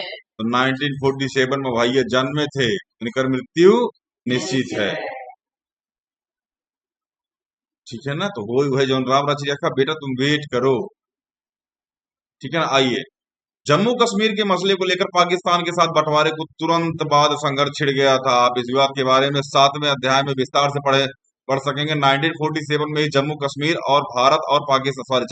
में भारत और पाकिस्तान की सेनाओं के बीच एक छाया युद्ध छिड़ गया। बहरहाल इस संघर्ष पूर्णव्यापी युद्ध के रूप नहीं ले सका। यह मसला फिर भी संयुक्त राष्ट्र संघ के हवाले कर दिया गया। संयुक्त राज्य अमेरिका और चीन के साथ भारत के संबंधों के लिहाज से पाकिस्तान एक महत्वपूर्ण घटक रहा। अमेरिका और चीन के अकॉर्डिंग मेरे भाई ने आज भी पाकिस्तान उनके लिए बेनिफिट है, क्योंकि इसी पाकिस्तान की वजह से ना ये भारत पर नजर रख पाते हैं। समझ में आ रहा है कि नहीं आ रहा है। कश्मीर के सवाल पर हुए संघर्ष के बावजूद भारत और पाकिस्तान की सरकारों के बीच सहयोग संबंध स्थापित हुए। दोनों सरकारों ने मिलजुल कर प्रयास किया कि बंटवारे के समय जो महिलाएं, ये क्या लिखा है, हाँ, उन्हें अपने परिवार के साथ वापस लौटाया, मतलब खो गई थी या फिर किसी कारण बिछड़ गई थी, ठीक है ना, उन्हें अपने परिवार के पास वापस लौटाया जा सके। विश्व बैंक की मध्यस्थता से नदी जल में हिस्सेदारी को लेकर चला आ रहा एक लंबा विवाद सुलझा लिया गया। नेहरू और जनरल आयूब खान, ये सब छोटा हमेशा सेना के चक्कर में रहता है, सिंधु नदी जल पर 1960 में हस्ताक्षर किए। भारत पाक संबंधों में नरमी गर्मी के बावजूद इस संधि पर ठीक ठाक अमल होता रहा। हल्की फुल्की भारत नरमी गर्मी बरतता रहा, ठीक है ना, लेकिन फिर भी ये मामला अभी भी ठीक ठाक चल रहा है। दोनों देशों के बीच 1965 में कहीं ज्यादा गंभीर किस्म के सैन्य संघर्ष शुरू हो गए। आप अगले अध्याय में पढ़ेंगे। इस वक्त लाल बहादुर शास्त्री भारत के प्रधानमंत्री थे। 1965 के अप्रैल में पाकिस्तान ने गुजरात के कच्छ के रन में सैनिक हमला बोला। इसके बाद जम्मू कश्मीर में उसने अगस्त सितंबर के महीने में बड़े पैमाने पर हमला किया। बेटा, बेटे के नेताओं को उम्मीद थी कि जम्मू कश्मीर की जनता उनका समर्थन करेगी, लेकिन ऐसा नहीं हुआ। कश्मीर के मोर्चे पर बेटे की सेना की बढ़त को रोकने के लिए प्रधानमंत्री लाल बहादुर शास्त्री ने पंजाब की सीमा की तरफ जवाबी हमला करने के लिए आदेश दिए। दोनों देशों की सेनाओं के बीच घंघोर लड़ाई हुई और भारत की सेना आगे बढ़ते हुए लाहौर के नजदीक पहुंच गई। यहाँ तो मीडिया के पास इस टाइम जो हमला हुआ तो लग रहा है जैसे मीडिया के पास कैमरा थोड़ी है। ससुरा तुम्हें लग रहा राफेल कन्हों पर लग भाग रहा है लोग, भन्न से मारेगा अब धाए से चल जाएगा।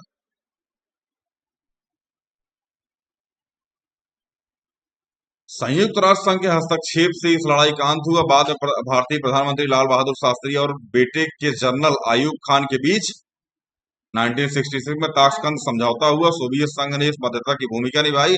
हालांकि 1965 में लड़ाई में भारत ने बेटे को बहुत ज्यादा सैन्य क्षति पहुंचाई, बहुत पिटाया बेटा अपना। बेटा बोलो, बेटे, ठीक है ना, तगड़ा मारा बाप ने। अब एक बात बताओ, जितने लोग यहाँ बैठे, पापा एक के बार मारते हैं कायदे से, समझ में आ रहा है ना? तो बेटा पिटाया, जब पिटाता ना तो कायदे से पिटाता, हल्का फुल्का पापा मारते ही नहीं है, ठीक है ना? कायदे से मारे, भगभका देंगे 4-5 मिसाइल, ठीक है ना? लेकिन इस युद्ध में भारत की भारत की कठिन आर्थिक स्थिति पर और ज्यादा बोझ पड़ा। दवाई पट्टी में ज्यादा टाइम लग गया पापा के। बांग्लादेश युद्ध या देखो, फिर पैदा करने वाले हैं एक व्यक्ति को हम लोग, ठीक है ना भाई? ये पैदा हो जाता मेरे भाई, ठीक है, नॉर्मल डिलीवरी होती इसकी, लेकिन नहीं हो पाई तो हम लोग ऑपरेशन किए, फिर बड़ा ऑपरेशन हुआ था, ठीक है ना? काफी दिन तक पाकिस्तान झेल नहीं पाया था इस ऑपरेशन को, कईयों टाका मार दिए थे हम लोग ऑपरेशन के दौरान। बांग्लादेश युद्ध 1971, 1970 में बेटे के सामने एक गहरा अंदरूनी संकट आ खड़ा था। फिर बेटा घबराया अपना, पापा, पाकिस्तान के पहले आम चुनाव में खंडित जनादेश आया, जुल्फिकार नमो जाए, जुल्फिकार अली भुट्टो को पार्टी पश्चिमी पाकिस्तान में विजयी रही, जबकि मुजीबुर रहमान की पार्टी अवामी लीग में पूर्वी पाकिस्तान में जोरदार कामयाबी हासिल की।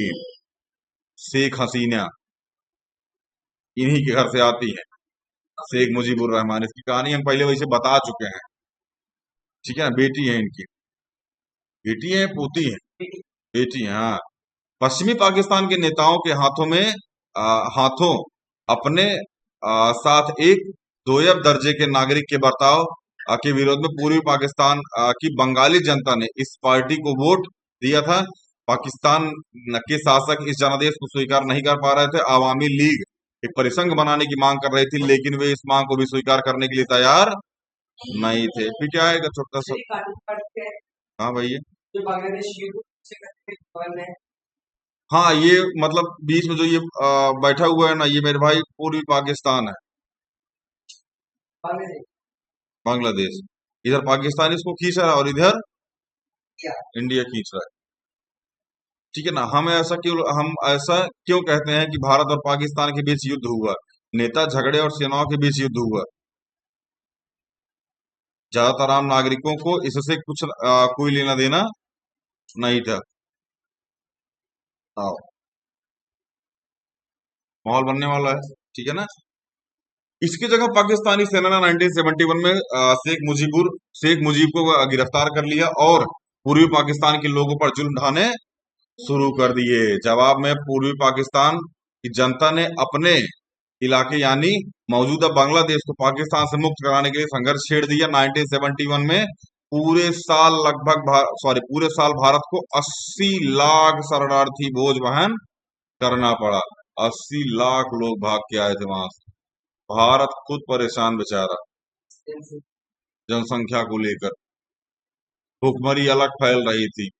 हम लोग मोटिवेट होकर के योजना आयोग भी लेके आए थे, कृषि पर सुधार भी किया था, उद्योग में भी सुधार किया था, बड़े बड़े उद्योगों को लेकर के हम लोग मोटिवेट हुए थे, उसी वक्त सर जनसंख्या वृद्धि हुई हाँ, जनसंख्या वृद्धि हुई थी। हत्याकांड हुआ। ये शरणार्थी पूर्वी पाकिस्तान से भागकर भारत के नजदीकी इलाकों में शरण लिए थे। भारत ने बांग्लादेश के मुक्ति संग्राम को नैतिक समर्थन और भौतिक सहायता प्रदान की। पाकिस्तान ने आरोप लगाया कि भारत उसे तोड़ने की साजिश कर रहा है। गरीब, छोड़ो जाने दो, क्या ही तुमको तोड़ूं, तुम पहले से टूटा फटा।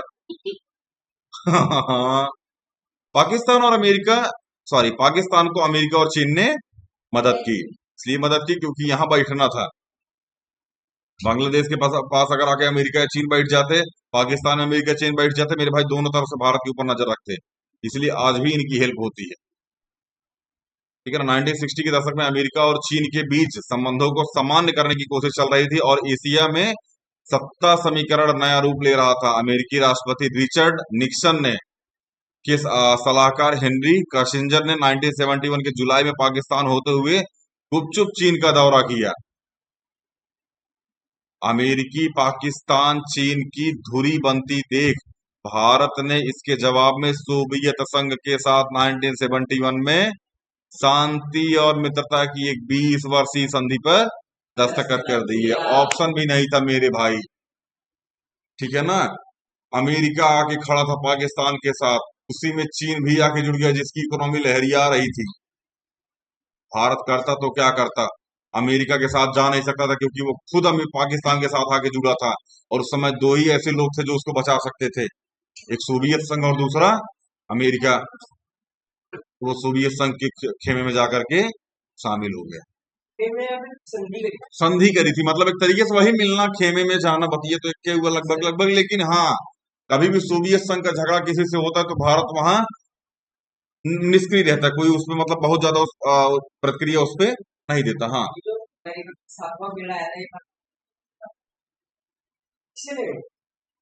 चलते रहो, अब मजा आएगा ला।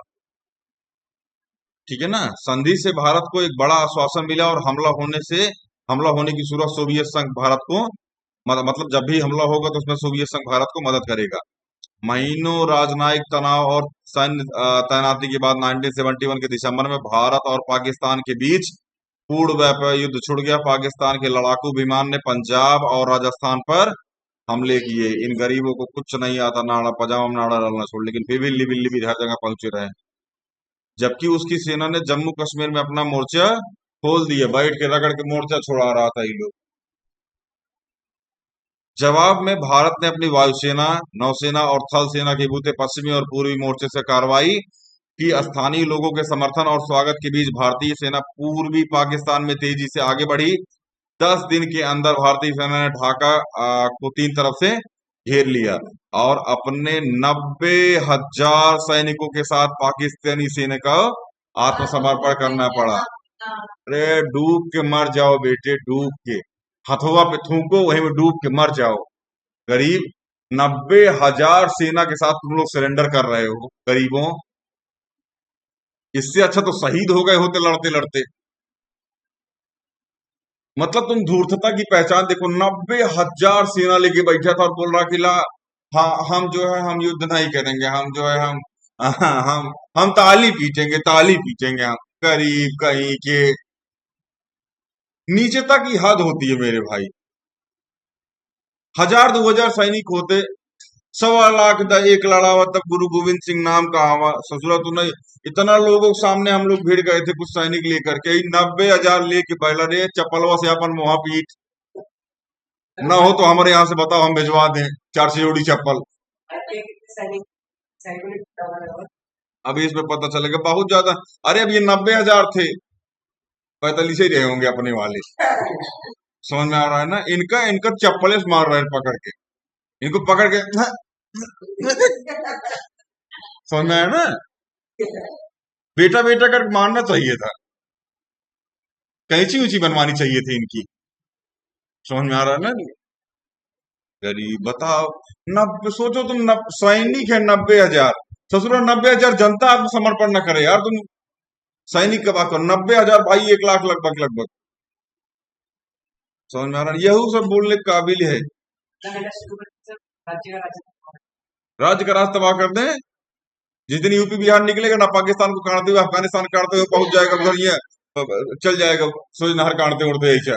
समझ में आ रहा ना? जिस दिन यूपी बिहार वाला निकलेगा ना, इतना धूल उठेगा मेरे भाई ने कि पीछे का कम से कम 3-4 करोड़ आदमी दिखावा ही नहीं करेगा। बिहार की जनसंख्या 12 करोड़, यूपी की 24 करोड़, 36 करोड़ जनसंख्या। एक बार निकली ना, इसे काटते हुए परमाणु परमाणु बम काटते हुए इसे चलाएगी घूम के। चल भाई हो गई लो, देश घूम ले लो। वर्ल्ड टूर, इनके यहाँ बकरी ने बच्चे खाने के लिए ये लोग खाल चाटे बैठ के उसकी, जिस दिन भारत वाला निकल जाए। समझ में आ रहा है ना? ये कंडीशन हो जाए इन गरीबों की, बताओ यार क्या। भाई तुम लोग को आके सरेंडर हम लोग को कर देना चाहिए भैया, अपने मिला लो, कम से कम कुछ तो इज्जत बची रहेगी। बांग्लादेश के रूप में एक स्वतंत्र राष्ट्र के साथ उदय के साथ भारतीय सेना अपनी तरफ से एक तरफा युद्ध विराम घोषित किया। एक तरफा सोचो, इनकी तरफ से कोई घोषणा नहीं हुई। भारतीय सेना ने कहा हम स्वयं युद्ध विराम की घोषणा कर रहे हैं। इन्होंने कहा कि ठीक है मालिक, ठीक है।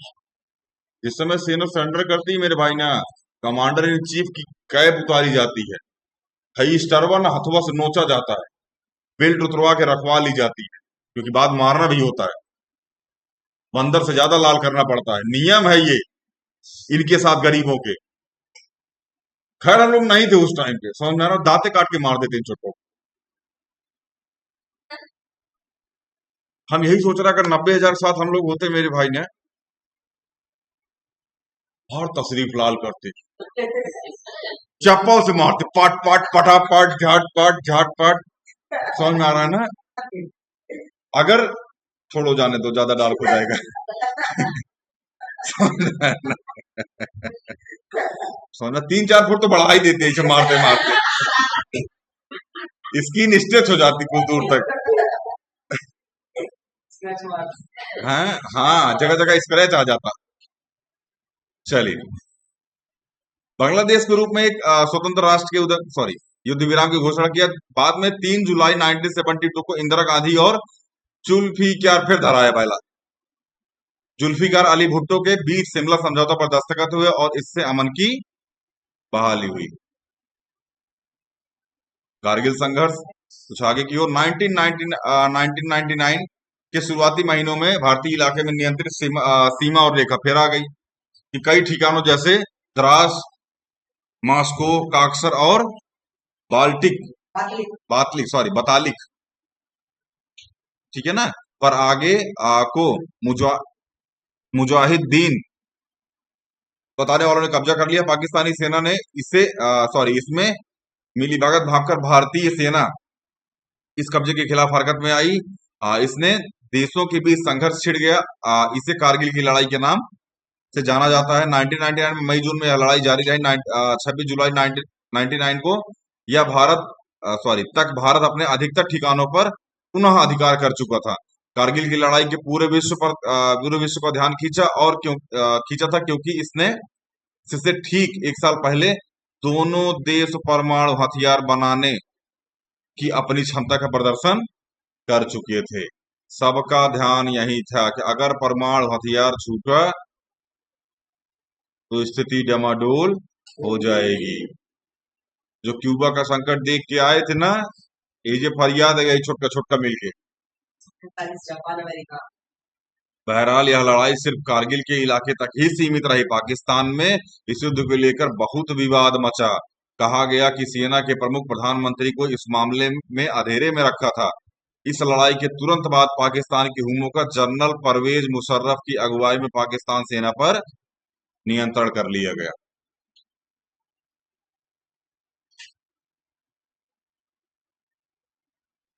युद्ध के इस निर्णायक जीत से देश में उत्साह की लहर दौड़ गई। अधिकांश भारतीयों ने इसे गौरव की घड़ी के रूप में देखा और माना कि भारत में सैन्य पराक्रम प्रबल हुआ। आप अगले अध्याय में पढ़ेंगे कि इंदिरा गांधी इस वक्त प्रधानमंत्री थी। 1971 की लोकसभा चुनाव में उन्हें विजय मिली थी। 1971 की जंग के बाद इंदिरा गांधी की लोकप्रियता को 4 चांद लग गए। इसी के बाद उनको आयरन लेडी कहा गया था। समझ में? हम रियलिटी बता रहे मेरे भाई, अगर 10 साल और रही होती ना 10 साल पश्चिमी पाकिस्तान को निपटा देती है महिला। ठीक है ना, जैसे जैसे आप देखिएगा ना, देखो जो चीजें आप ताब में आकर के सही हो जाए ना, वो हो जाती है। अगर उस पर युद्ध विराम कर दिया गया या उस पर कोई मध्यस्थता का रास्ता अपनाया गया ना, फिर वो चलता ही रहता है। धीरे धीरे धीरे धीरे धीरे धीरे आते आते ना उसमें चीजें बड़ी ठंडी पड़ जाती है। बस वो हरकत ना करे। सोचो, अब तुम विचार करो कि जब भी ये कभी 1971 का युद्ध अपने यहाँ पाकिस्तान बच्चों को पढ़ा रहा होगा, तो क्या बता रहा होगा? हमारी 90,000 की सेना ने भारतीय सेना के सामने सरेंडर किया था। कितना काला मुंह लेके बता रहा होगा ये लोग। उन्होंने कुछ ऐड कर दिया होगा। हाँ, ऐड किया होगा कि पापा के सामने बेटा सरेंडर हुआ था। इससे बेइज्जती नहीं फील होगा, क्योंकि पापा तब भी बड़े हैं। इससे अलग क्या ऐड करेगा? सर, ये थोड़ी बताएगा हम दूसरे के हैं। कुछ जरूरी कारणों के कारण हमारी सेना ने कसर हाँ, हमारी सेना ने बहादुरी का परिचय देते हुए 90,000 की फौज ने भारतीय सेना के सामने बाइज्जत घुटने टेके। कभी सर ऐसा पापा के सामने, सॉरी, पापा के सामने बाइज्जत घुटने टेके। ऊपर हटाने का हमारा परिचय ना इतना झूठ बोलेंगे तब तो फिर मुंह पे मारेंगे फटफटा के। समझ में आ रहा है ना? तब तो इसे बलो पकड़ के इसे ना पट पट पट पट मुंह पे पड़ के, इतना थोड़ी बकैती होती है। तब जो उस टाइम नहीं किया गया ना, इस टाइम किया जाएगा, मार मार के लाल कर दिया जाएगा। इतना सब। इस युद्ध के बाद अधिकतर राज्यों में विधानसभा के चुनाव हुए और अनेक राज्यों में कांग्रेस पार्टी बड़े बहुमत से जीती। ठीक है ना, 1971 के युद्ध के कारण बहुत माहौल बना था उस टाइम पे। भारत ने अपनी सीमित संसाधनों के साथ नियोजित विकास की शुरुआत की। पड़ोसी देशों के साथ संघर्ष के कारण पंचवर्षीय योजना पटरी से उतर गई थी। इसी संघर्ष की भी थोड़ा पंचवर्षीय योजना डगमग, क्योंकि आर्थिक स्थिति कमजोर आ रही थी। बेशक हम लोग सैन्य चीजों को लेकर के आगे बढ़ रहे थे, लेकिन यहाँ ऐसी थोड़ी सी डगमगा। 1962 के बाद भारत को अपने सीमित संसाधन खासतौर से रक्षा के क्षेत्र सॉरी सीमित संसाधन खासतौर से रक्षा के क्षेत्र में लगाने पड़े। भारत को अपने सैन्य ढांचे का आधुनिकीकरण करना पड़ा। 1962 में रक्षा उत्पाद विभाग और 1965 में रक्षा आपूर्ति विभाग की स्थापना हुई। तीसरी पंचवर्षीय योजना 1966 से 61 से 66 पर बड़ा असर पड़ा। इसके बाद लगातार तीन एक वर्षीय योजना पर अमल हुआ। चौथी पंचवर्षीय योजना 1969 में शुरू हो सकी। युद्ध के बाद भारत का रक्षा व्यय बहुत ज्यादा बढ़ गया। युद्ध में कभी भी घाटा नुकसान होता है, वो अलग कॉन्सेप्ट है, हार जीत अलग कॉन्सेप्ट है। युद्ध में पैसा फेंकाता है मेरे भाई। समझ में आ रहा है ना? 50-50, 60-60 लाख की मिसाइलें आती हैं। एक मिसाइल मार दी, अगर लगी 2-4 लोग मारे तो ठीक है, वरना गया 60 लाख रुपए। नहीं कारण था सेकंड का सेना बढ़ाया जा रहा हाँ, सेना को बढ़ाया जा रहा था, और सेना पे पैसा खर्च करना मतलब बहुत पैसा मेरे भाई। जनसंख्या की और वो 5 गुनी है। चलिए, भारत की परमाणु नीति, हालांकि ये सबसे बढ़िया काम होगा, ठीक है ना, ताकि हमको कोई आंख ना दिखा पाए। इस दौर की एक खास बात यह थी कि भारत का परमाणु विस्फोट। भारत में 1974 में मई में परमाणु परीक्षण किया। तेज गति से आधुनिक भारत के निर्माण में नेहरू ने हमेशा विज्ञान और प्रौद्योगिकी पर अपना विश्वास जताया था। नेहरू की औद्योगिकरण की नीति का एक महत्वपूर्ण घटक परमाणु कार्यक्रम था। इसकी शुरुआत 1940 के दशक के अंतिम सालों में होमी जहांगीर भाभा के निर्देशन में हो चुकी थी। भारत शांतिपूर्ण उद्देश्यों के लिए इस्तेमाल के लिए अणु ऊर्जा बनाना चाहता था, पर नेहरू परमाणु हथियारों के खिलाफ थे। उन्होंने महाशक्तियों का व्यापक परमाणु निशस्त्रीकरण के लिए जोर दिया गया था। मतलब परमाणु निशस्त्रीकरण मतलब होता है कोई भी परमाणु जैसा हथियार ना रखे, बहुत नुकसान होता है इससे, ऐसा नेहरू जी मानते थे। बहरहाल परमाणु आयुधों में बहुत बढ़ोतरी होती रही। साम्यवाद शासन वाले चीन 1962 में अक्टूबर में परमाणु परीक्षण कर लिया। अणुशक्ति संपन्न बिरादरी यानी संयुक्त राज्य अमेरिका, सोवियत संघ, ब्रिटेन, फ्रांस, चीन ने, जो संयुक्त राष्ट्र संघ की सुरक्षा परिषद के अस्थायी सदस्य भी थे, दुनिया के अन्य देशों पर 1968 की परमाणु प्रसार संधि को थोपना चाहा। भारत हमेशा से इस संधि को भेदभावपूर्ण मानता आया था। इस संधि का मतलब ये था कि आप कभी भी परमाणु परीक्षण नहीं कर सकते, ना जल में, ना थल में, और ना ही वायु में। समझ में आया ना? आप परमाणु परीक्षण नहीं कर सकते, तो कहा घर में करेंगे? परमाणु है वो, मिर्चिया हो पड़ाका थोड़ी है, 5 रुपये दगा दिए। खैर, भारत में जुआड़ू आदमी, हाँ, यहाँ का आदमी स्टेशन पे सोता है ना, पर चप्पल जौन होता है ना, वो एड़ी के पार्ट से कट चुका होता है। समझ में आया? उस चप्पलवा को 2 बार गमछा में लपेट के खोपड़िया के नीचवा दबा के सोता है। इन गरीबों को लगता है कि यह हमसे जम्मू कश्मीर ले लें, थोड़ा पजामा का नाड़ा खोल के छोड़ जान दे। समझ में आया ना? बहुत मार मारता भारत वाला, बस पता नहीं क्या ही सोच के रुका हुआ है। जितना खदखदाता, यकीन मानो मेरे भाई, पाकिस्तान जितना खदखदाता अगर ये अपनी इकोनॉमी पे ध्यान देता ना, तो आज इन लोग को पजामा में नाड़ा डालना छोड़, नाड़ा बनाना भी आता। समझ में आ रहा है? ये लोग नाड़ा कहीं से एक्सपोर्ट नहीं करते, जब नाड़ा एक्सपोर्ट करता होगा कहीं कहीं से। बनाना नहीं आता होगा, बट डालना आता होगा। पुरुष लेता होगा करने वाला, जो कोलगेट साथ फ्री आता है, वो खरीदने का औकात नहीं, वो गरीब सबका है। समझ में? वो पुरुष लेके पजामा में नाड़ा डाल रहा होगा, नाड़ा एक्सपोर्ट कर रहा है। कुछ तो बढ़ोतरी होती कम से कम, अपने यहाँ जो जरूरी चीजें हो तो तुम बना लेते गरीब। राज्य में हर राज्य में कोलगेट भी एक बैठा हुआ है। हाँ, तो बैल है सब। चल, ठीक ही है जैसा है, लड़का है अपना, ठीक है ना? अगर ये शांत रहता मेरे भाई ने, और ये जो रियलिटी है ना, 2 लोग अगर 2-3 लोग ठीक तरीके से शांत रहने लगे, ठीक है ना, एगो अमेरिका शांति से बैठ जाए, सबकी इकोनॉमी पे ध्यान देने दे सबको, ठीक है ना, एक इधर पाकिस्तान। खैर, पाकिस्तान अमेरिका की वजह से कनकनाता है। अफगानिस्तान मेरे भाई, अफगानिस्तान इसलिए बनाना, तालिबान इसलिए बना कि अमेरिका ने बनाया, ठीक है, लेकिन किसी की हिम्मत नहीं है कि बड़े मंच पे खड़ा होकर बोल दे। समझ में आ रहा है ना? हथियार के, एक बात बताओ, आतंकवादी के पास अमेरिका से बने हुए हथियार कैसे पहुंच रहे हैं? आतंकवादियों के पास ये हथियार जो आ रहे हैं बढ़िया वाले, ये कैसे आ रहे हैं? या तो तुम सप्लाई दे रहे हो। नियम ये होना चाहिए कि अगर किसी के पास नए युग के जो हथियार बन रहे हैं, जिस देश में बन रहे हैं, अगर उस देश का हथियार किसी भी आतंकवादी संगठन के पास पाया जाता है, तो उस हथियार पर बैन लग जाना चाहिए। इससे ये डर रहेगा इन लोगों में कि हथियार कहीं भी जाए, लेकिन आतंकवादियों के पास नहीं जाने चाहिए। AK-47 कैसे पहुंच रही है आतंकवादियों के पास? समझ में आ रहा है ना? बिहार के पास 303 आज भी है। ये जब तक लूट करते तब सारा मौजूद संभाल के चल जाता है, ठीक है ना? बिहार सरकार अगर अपनी जो देती नहीं, दुख दुख दुख दुख दुख दुख दुख दुख दुख दुख दुख,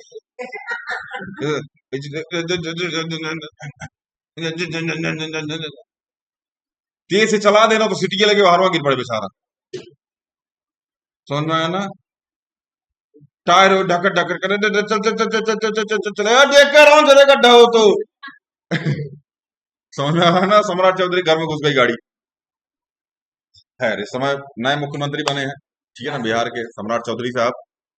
बढ़िया व्यक्ति हैं, ठीक है ना, बढ़िया बढ़िया आरोप है उनके ऊपर, ठीक है ना, मुख्यमंत्री साहब हैं, लेकिन अब आरोप सिद्ध नहीं हुए अभी न्यायालय द्वारा, ठीक है ना। न्यायालय द्वारा कभी आरोप सिद्ध होंगे तो देखा जाएगा, अभी तो कोई आरोप ऐसा सिद्ध नहीं हुआ, इसलिए क्लीन चिट आदमी है वो। जब आरोप सिद्ध होगा तो देखा जाएगा, वो तो न्यायालय का काम है मेरे भाई। अच्छे व्यक्ति हाँ, अच्छे व्यक्ति अच्छे व्यक्ति हैं या फिर कैसे हैं, वो तो बात की बात है, अभी न्यायालय जब तक प्रूफ नहीं करेगा। अब क्या पार्लियामेंट भाई खैनी खाने से कुछ होता है जी?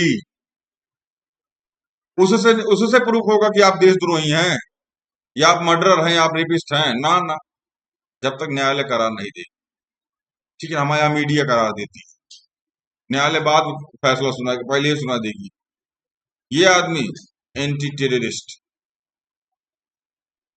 चलिए, भारत हमेशा इस संधि को भेदभावपूर्ण मानता आया था। भारत ने इस पर दस्तखत करने से इनकार कर दिया था। भारत ने जब अपना पहला परमाणु परीक्षण किया तो उसने शांतिपूर्ण परीक्षा करार दिया। भारत का कहना था कि वह अणुशक्ति को सिर्फ शांतिपूर्ण उद्देश्यों में इस्तेमाल करने की अपनी नीति को प्रति दृढ़ संकल्प है। मतलब हम शांतिपूर्ण तरीके के लिए इसको रख रहे हैं, हम इसका युद्ध में कभी यूज नहीं करेंगे। तो रख के कहा है? नेक्स्ट बचाव को अगर आप चाहते हैं कि आपसे कोई उलझे ना, तो आप हमेशा उलझने के लिए तैयार रहिए। अगर आप चाहते हैं कि आपके घर पे कोई हमला ना करे, तो हमेशा हथियार ले, कुल्हाड़ी ले बाहर खड़े रहिए। समझ में आ रहा है? काट डालेंगे कौन आएगा, आपके घर पे कोई हमला नहीं करेगा। समझ में आ रहा है ना? अगर आप युद्ध के लिए तैयार रहेंगे मेरे भाई, आपके साथ कोई युद्ध नहीं करेगा। आप युद्ध पे विराम से आएंगे, आप आएंगे शांति हो, तो फिर नहीं, काम वाली शांति लेकर तुम्हारे घर में बैठा देगा और तुमको बहुत मारेगा। जिस वक्त परमाणु परीक्षण किया गया था, वह दौर घरेलू राजनीति के लिहाज से बड़ा कठिन था। 1973 में अब अरब इजराइल युद्ध हुआ। इसके बाद पूरे विश्व में तेल के लिए हाहाकार मचा हुआ था। अरब राष्ट्रों ने तेल के दामों में भारी वृद्धि कर दी थी। भारत इस वजह से आर्थिक समस्याओं से घिर गया था। भारत में मुद्रा स्फीति बहुत ज्यादा बढ़ गई थी। जैसा कि आप छठे अध्याय में पढ़ेंगे, इस वक्त देश में कई आंदोलन चल रहे थे और इसी समय देशव्यापी रेल हड़ताल भी हुई थी। भारत के विदेशी संबंध, हालांकि राजनीतिक दलों के बीच विदेशी नीति के बारे में छोटे मोटे मतभेद जरूरी हैं, लेकिन भारतीय राजनीति में विभिन्न दलों के बीच राष्ट्रीय अखंडता, अंतर्राष्ट्रीय सीमा रेखा की सुरक्षा तथा राष्ट्रीय हितों के मसलों पर व्यापक सहमति है। इस कारण हम देखते हैं कि 1962 से 71 के बीच जब भारत में 3 युद्धों का सामना किया, इसके बीच समय में जब भी जब समय समय पर कई पार्टियों की सरकार बनी, विदेश नीति की भूमिका पार्टी में राजनीति की बहुत सीमित रही। मतलब एक तरीके से ये समझो कि विदेश नीति के मामले में ना कभी भी कोई भी पार्टी तुम्हारा विरोध नहीं करेगी। 1971 का युद्ध लड़ा गया, लेकिन उस समय किसी पार्टी ने विरोध नहीं किया। सारी पार्टियां साथी के हाँ, जो हो रहा है उचित हो रहा है। समझ में आ रहा है ना? जिस समय अक्साई चीन पर हमला हो रहा था और अक्साई चीन पर कब्जा कर रहा था, उस समय कई सारी पार्टियों ने विरोध भी किया था। अभी हम पढ़ के आए उसमें कि नेहरू के खिलाफ अविश्वास प्रस्ताव आ गया लोकसभा में। भाई अपने आप में बहुत बड़ी बात है। समझ में आ रहा है? बहस छिड़ गई थी अविश्वास प्रस्ताव पर। कुछ आगे की भारत का परमाणु कार्यक्रम, भारत का अप्रसार के लक्ष्य को ध्यान में रखकर की गई संधियों का विरोध किया गया, क्योंकि ये संधियां उन्हीं देशों पर लागू होनी थी जो परमाणु शक्ति से हीन थे। इन संधियों के द्वारा परमाणु हथियारों से लैस देशों में जमात के परमाणु शक्ति पर एकाधिकार को वैधता दी जा रही थी। इसी कारण 1995 में जब परमाणु प्रसार की संधि को अनियत काल के लिए बढ़ा दिया गया, तो भारत ने इसका विरोध किया और उसने व्यापक परमाणु परीक्षण प्रतिबंध संधि, comprehensive test ban treaty CTBT पर हस्ताक्षर करने से इनकार कर दिया। भारत ने 1998 में मई में परमाणु परीक्षण किया और यह जताया कि उनके पास सैन्य उद्देश्यों के लिए अणुशक्ति का इस्तेमाल में लाए जाने की क्षमता है। इसके तुरंत बाद पाकिस्तान ने परमाणु परीक्षण किए। इससे क्षेत्र में परमाणु युद्ध की आशंका को बल मिला। अंतर्राष्ट्रीय बिरादरी भारतीय उपमहाद्वीप में हुए इस परमाणु परीक्षण को लेकर बहुत नाराज थी। उसने भारत तथा पाकिस्तान दोनों पर कुछ प्रतिबंध लगाए, जिन्हें बाद में हटा लिया गया। भारत की परमाणु नीति में सैद्धांतिक तौर पर यह बात स्वीकार की गई कि भारत अपनी रक्षा के लिए परमाणु हथियार रखेगा, लेकिन इन हथियारों का प्रयोग पहले नहीं करेगा। भारत की परमाणु नीति में यह बात दोहराई गई कि भारत वैश्विक स्तर पर लागू और भेदभावहीन परमाणु निशस्त्रीकरण के प्रति वचनबद्ध है, ताकि परमाणु हथियारों से विश्व मुक्त की रचना हो। भारत ने कहा कि हम CTBT पर हस्ताक्षर नहीं करेंगे। हम परमाणु हथियार 1998 में जब बना लिए, तो पाकिस्तान ने भी बना लिया। बाद में हम दोनों के ऊपर प्रतिबंध भी लगा कि इनसे कोई व्यापार नहीं करेगा। फिर बाद में उस प्रतिबंध को हटा दिया गया और भारत ने कहा कि हम इसको युद्ध विराम के लिए रखना चाहते हैं, हम कभी इसका पहले इस्तेमाल नहीं करेंगे। समझ में आया कि नहीं आया? विश्व राजनीति के बदलते समीकरण, जैसा कि आप इस किताब के 6ठे और 7वें अध्याय में पढ़ेंगे। 1977 के बाद के दौर में कई कांग्रेसी सरकारें बनी। इस दौर में विश्व राजनीति में भी नाटकीय बदलाव आ रहे थे। इनका भारत में विदेश संबंध पर क्या असर पड़ा? 1977 में भारतीय जनता पार्टी की सरकार बनी, मोरारजी देसाई। इस सरकार ने घोषणा की कि सच्चे कूटनिरपेक्ष नीति का पालन किया जाए। इसका आशय यह था कि विदेश नीति में सोवियत संघ के प्रति एक नए झुकाव को खत्म कर दिया जाएगा। इसके बाद सभी सरकारों ने कांग्रेसी और गैर कांग्रेसी चीन के साथ बेहतर संबंध बनाने और अमेरिका के साथ नजदीकी रिश्ते बनाने की पहल की। भारतीय राजनीति में और आमतौर पर चलने वाली बहसों में भी भारत की विदेश नीति को विदेश तौर पर संदर्भों में देखा जाता है। एक तो पाकिस्तान को लेकर भारत के रुख के संदर्भ में और दूसरा भारत अमेरिका संदर्भों के संबंध में। 1990 के बाद के दौर में अमेरिका समर्थक विदेश नीति अपनाने के लिए शासकों दल की आलोचना हुई थी। सर हमारे मराठी पाकिस्तान में सबसे बड़ा अवार्ड मिला हुआ है निशाने पाकिस्तान, शान पाकिस्तान। पता नहीं क्या देख के दे दी। विदेश नीति हमेशा राष्ट्रीय हितों को ध्यान में रखकर बनाई जाती है। रूस लगातार भारत का महत्वपूर्ण मित्र बना हुआ है, लेकिन 1990 के बाद रूस का अंतर्राष्ट्रीय महत्व कम हुआ। इसी कारण भारत की विदेशी नीति में अमेरिका समर्थक रणनीतियां अपनाई गई। इसके अतिरिक्त मौजूदा अंतर्राष्ट्रीय परिवेश में सैन्य हितों के बजाय आर्थिक हितों पर जोर दिया गया, क्योंकि रूस सैन्य हितों पर जोर दे रहा था, ठीक है ना, और अमेरिका आर्थिक हितों पर। पूंजीवादी अर्थव्यवस्था, साम्यवादी अर्थव्यवस्था, सैनिक पर बल दिए। एक ही पार्टी की सरकार थी, नाश दिए, टूट गए। अमेरिका बना रहा लगातार और उसने पूंजी पर बल दिया। आर्थिक हितों पर जोर ज्यादा है। इसका भी असर भारत की विदेश नीति में अपनाए जाने वाले विकल्पों पर पड़ा है। इसके साथ यह अवधि भारत पाकिस्तान के संबंधों में भी कई नई बातें जुड़ी। कश्मीर दोनों देशों के बीच मुख्य मसले के तौर पर कायम है, लेकिन संबंधों को सामान्य बनाने के लिए देशों ने कई प्रयास किए हैं। सांस्कृतिक आदान प्रदान, नागरिकों की एक दूसरे के देश की आवाजाही और पारस्परिक आर्थिक सहयोग को दोनों देशों ने बढ़ावा दिया है। क्या आप जानते हैं कि भारत और पाकिस्तान के बीच रेल और बस सेवा की शुरुआत की गई? यह हाल के समय की सबसे बड़ी उपलब्धि है। बहरहाल इन सारे प्रयासों के बावजूद 1999 में भारत और पाकिस्तान के बीच युद्ध की स्थिति पैदा हो गई। ऐसे माहौल में शांति प्रयासों को धक्का लगाना, लेकिन अस्थायी तौर पर अमन कायम करने के लिए प्रयास जारी है। चैप्टर खत्म हो गया।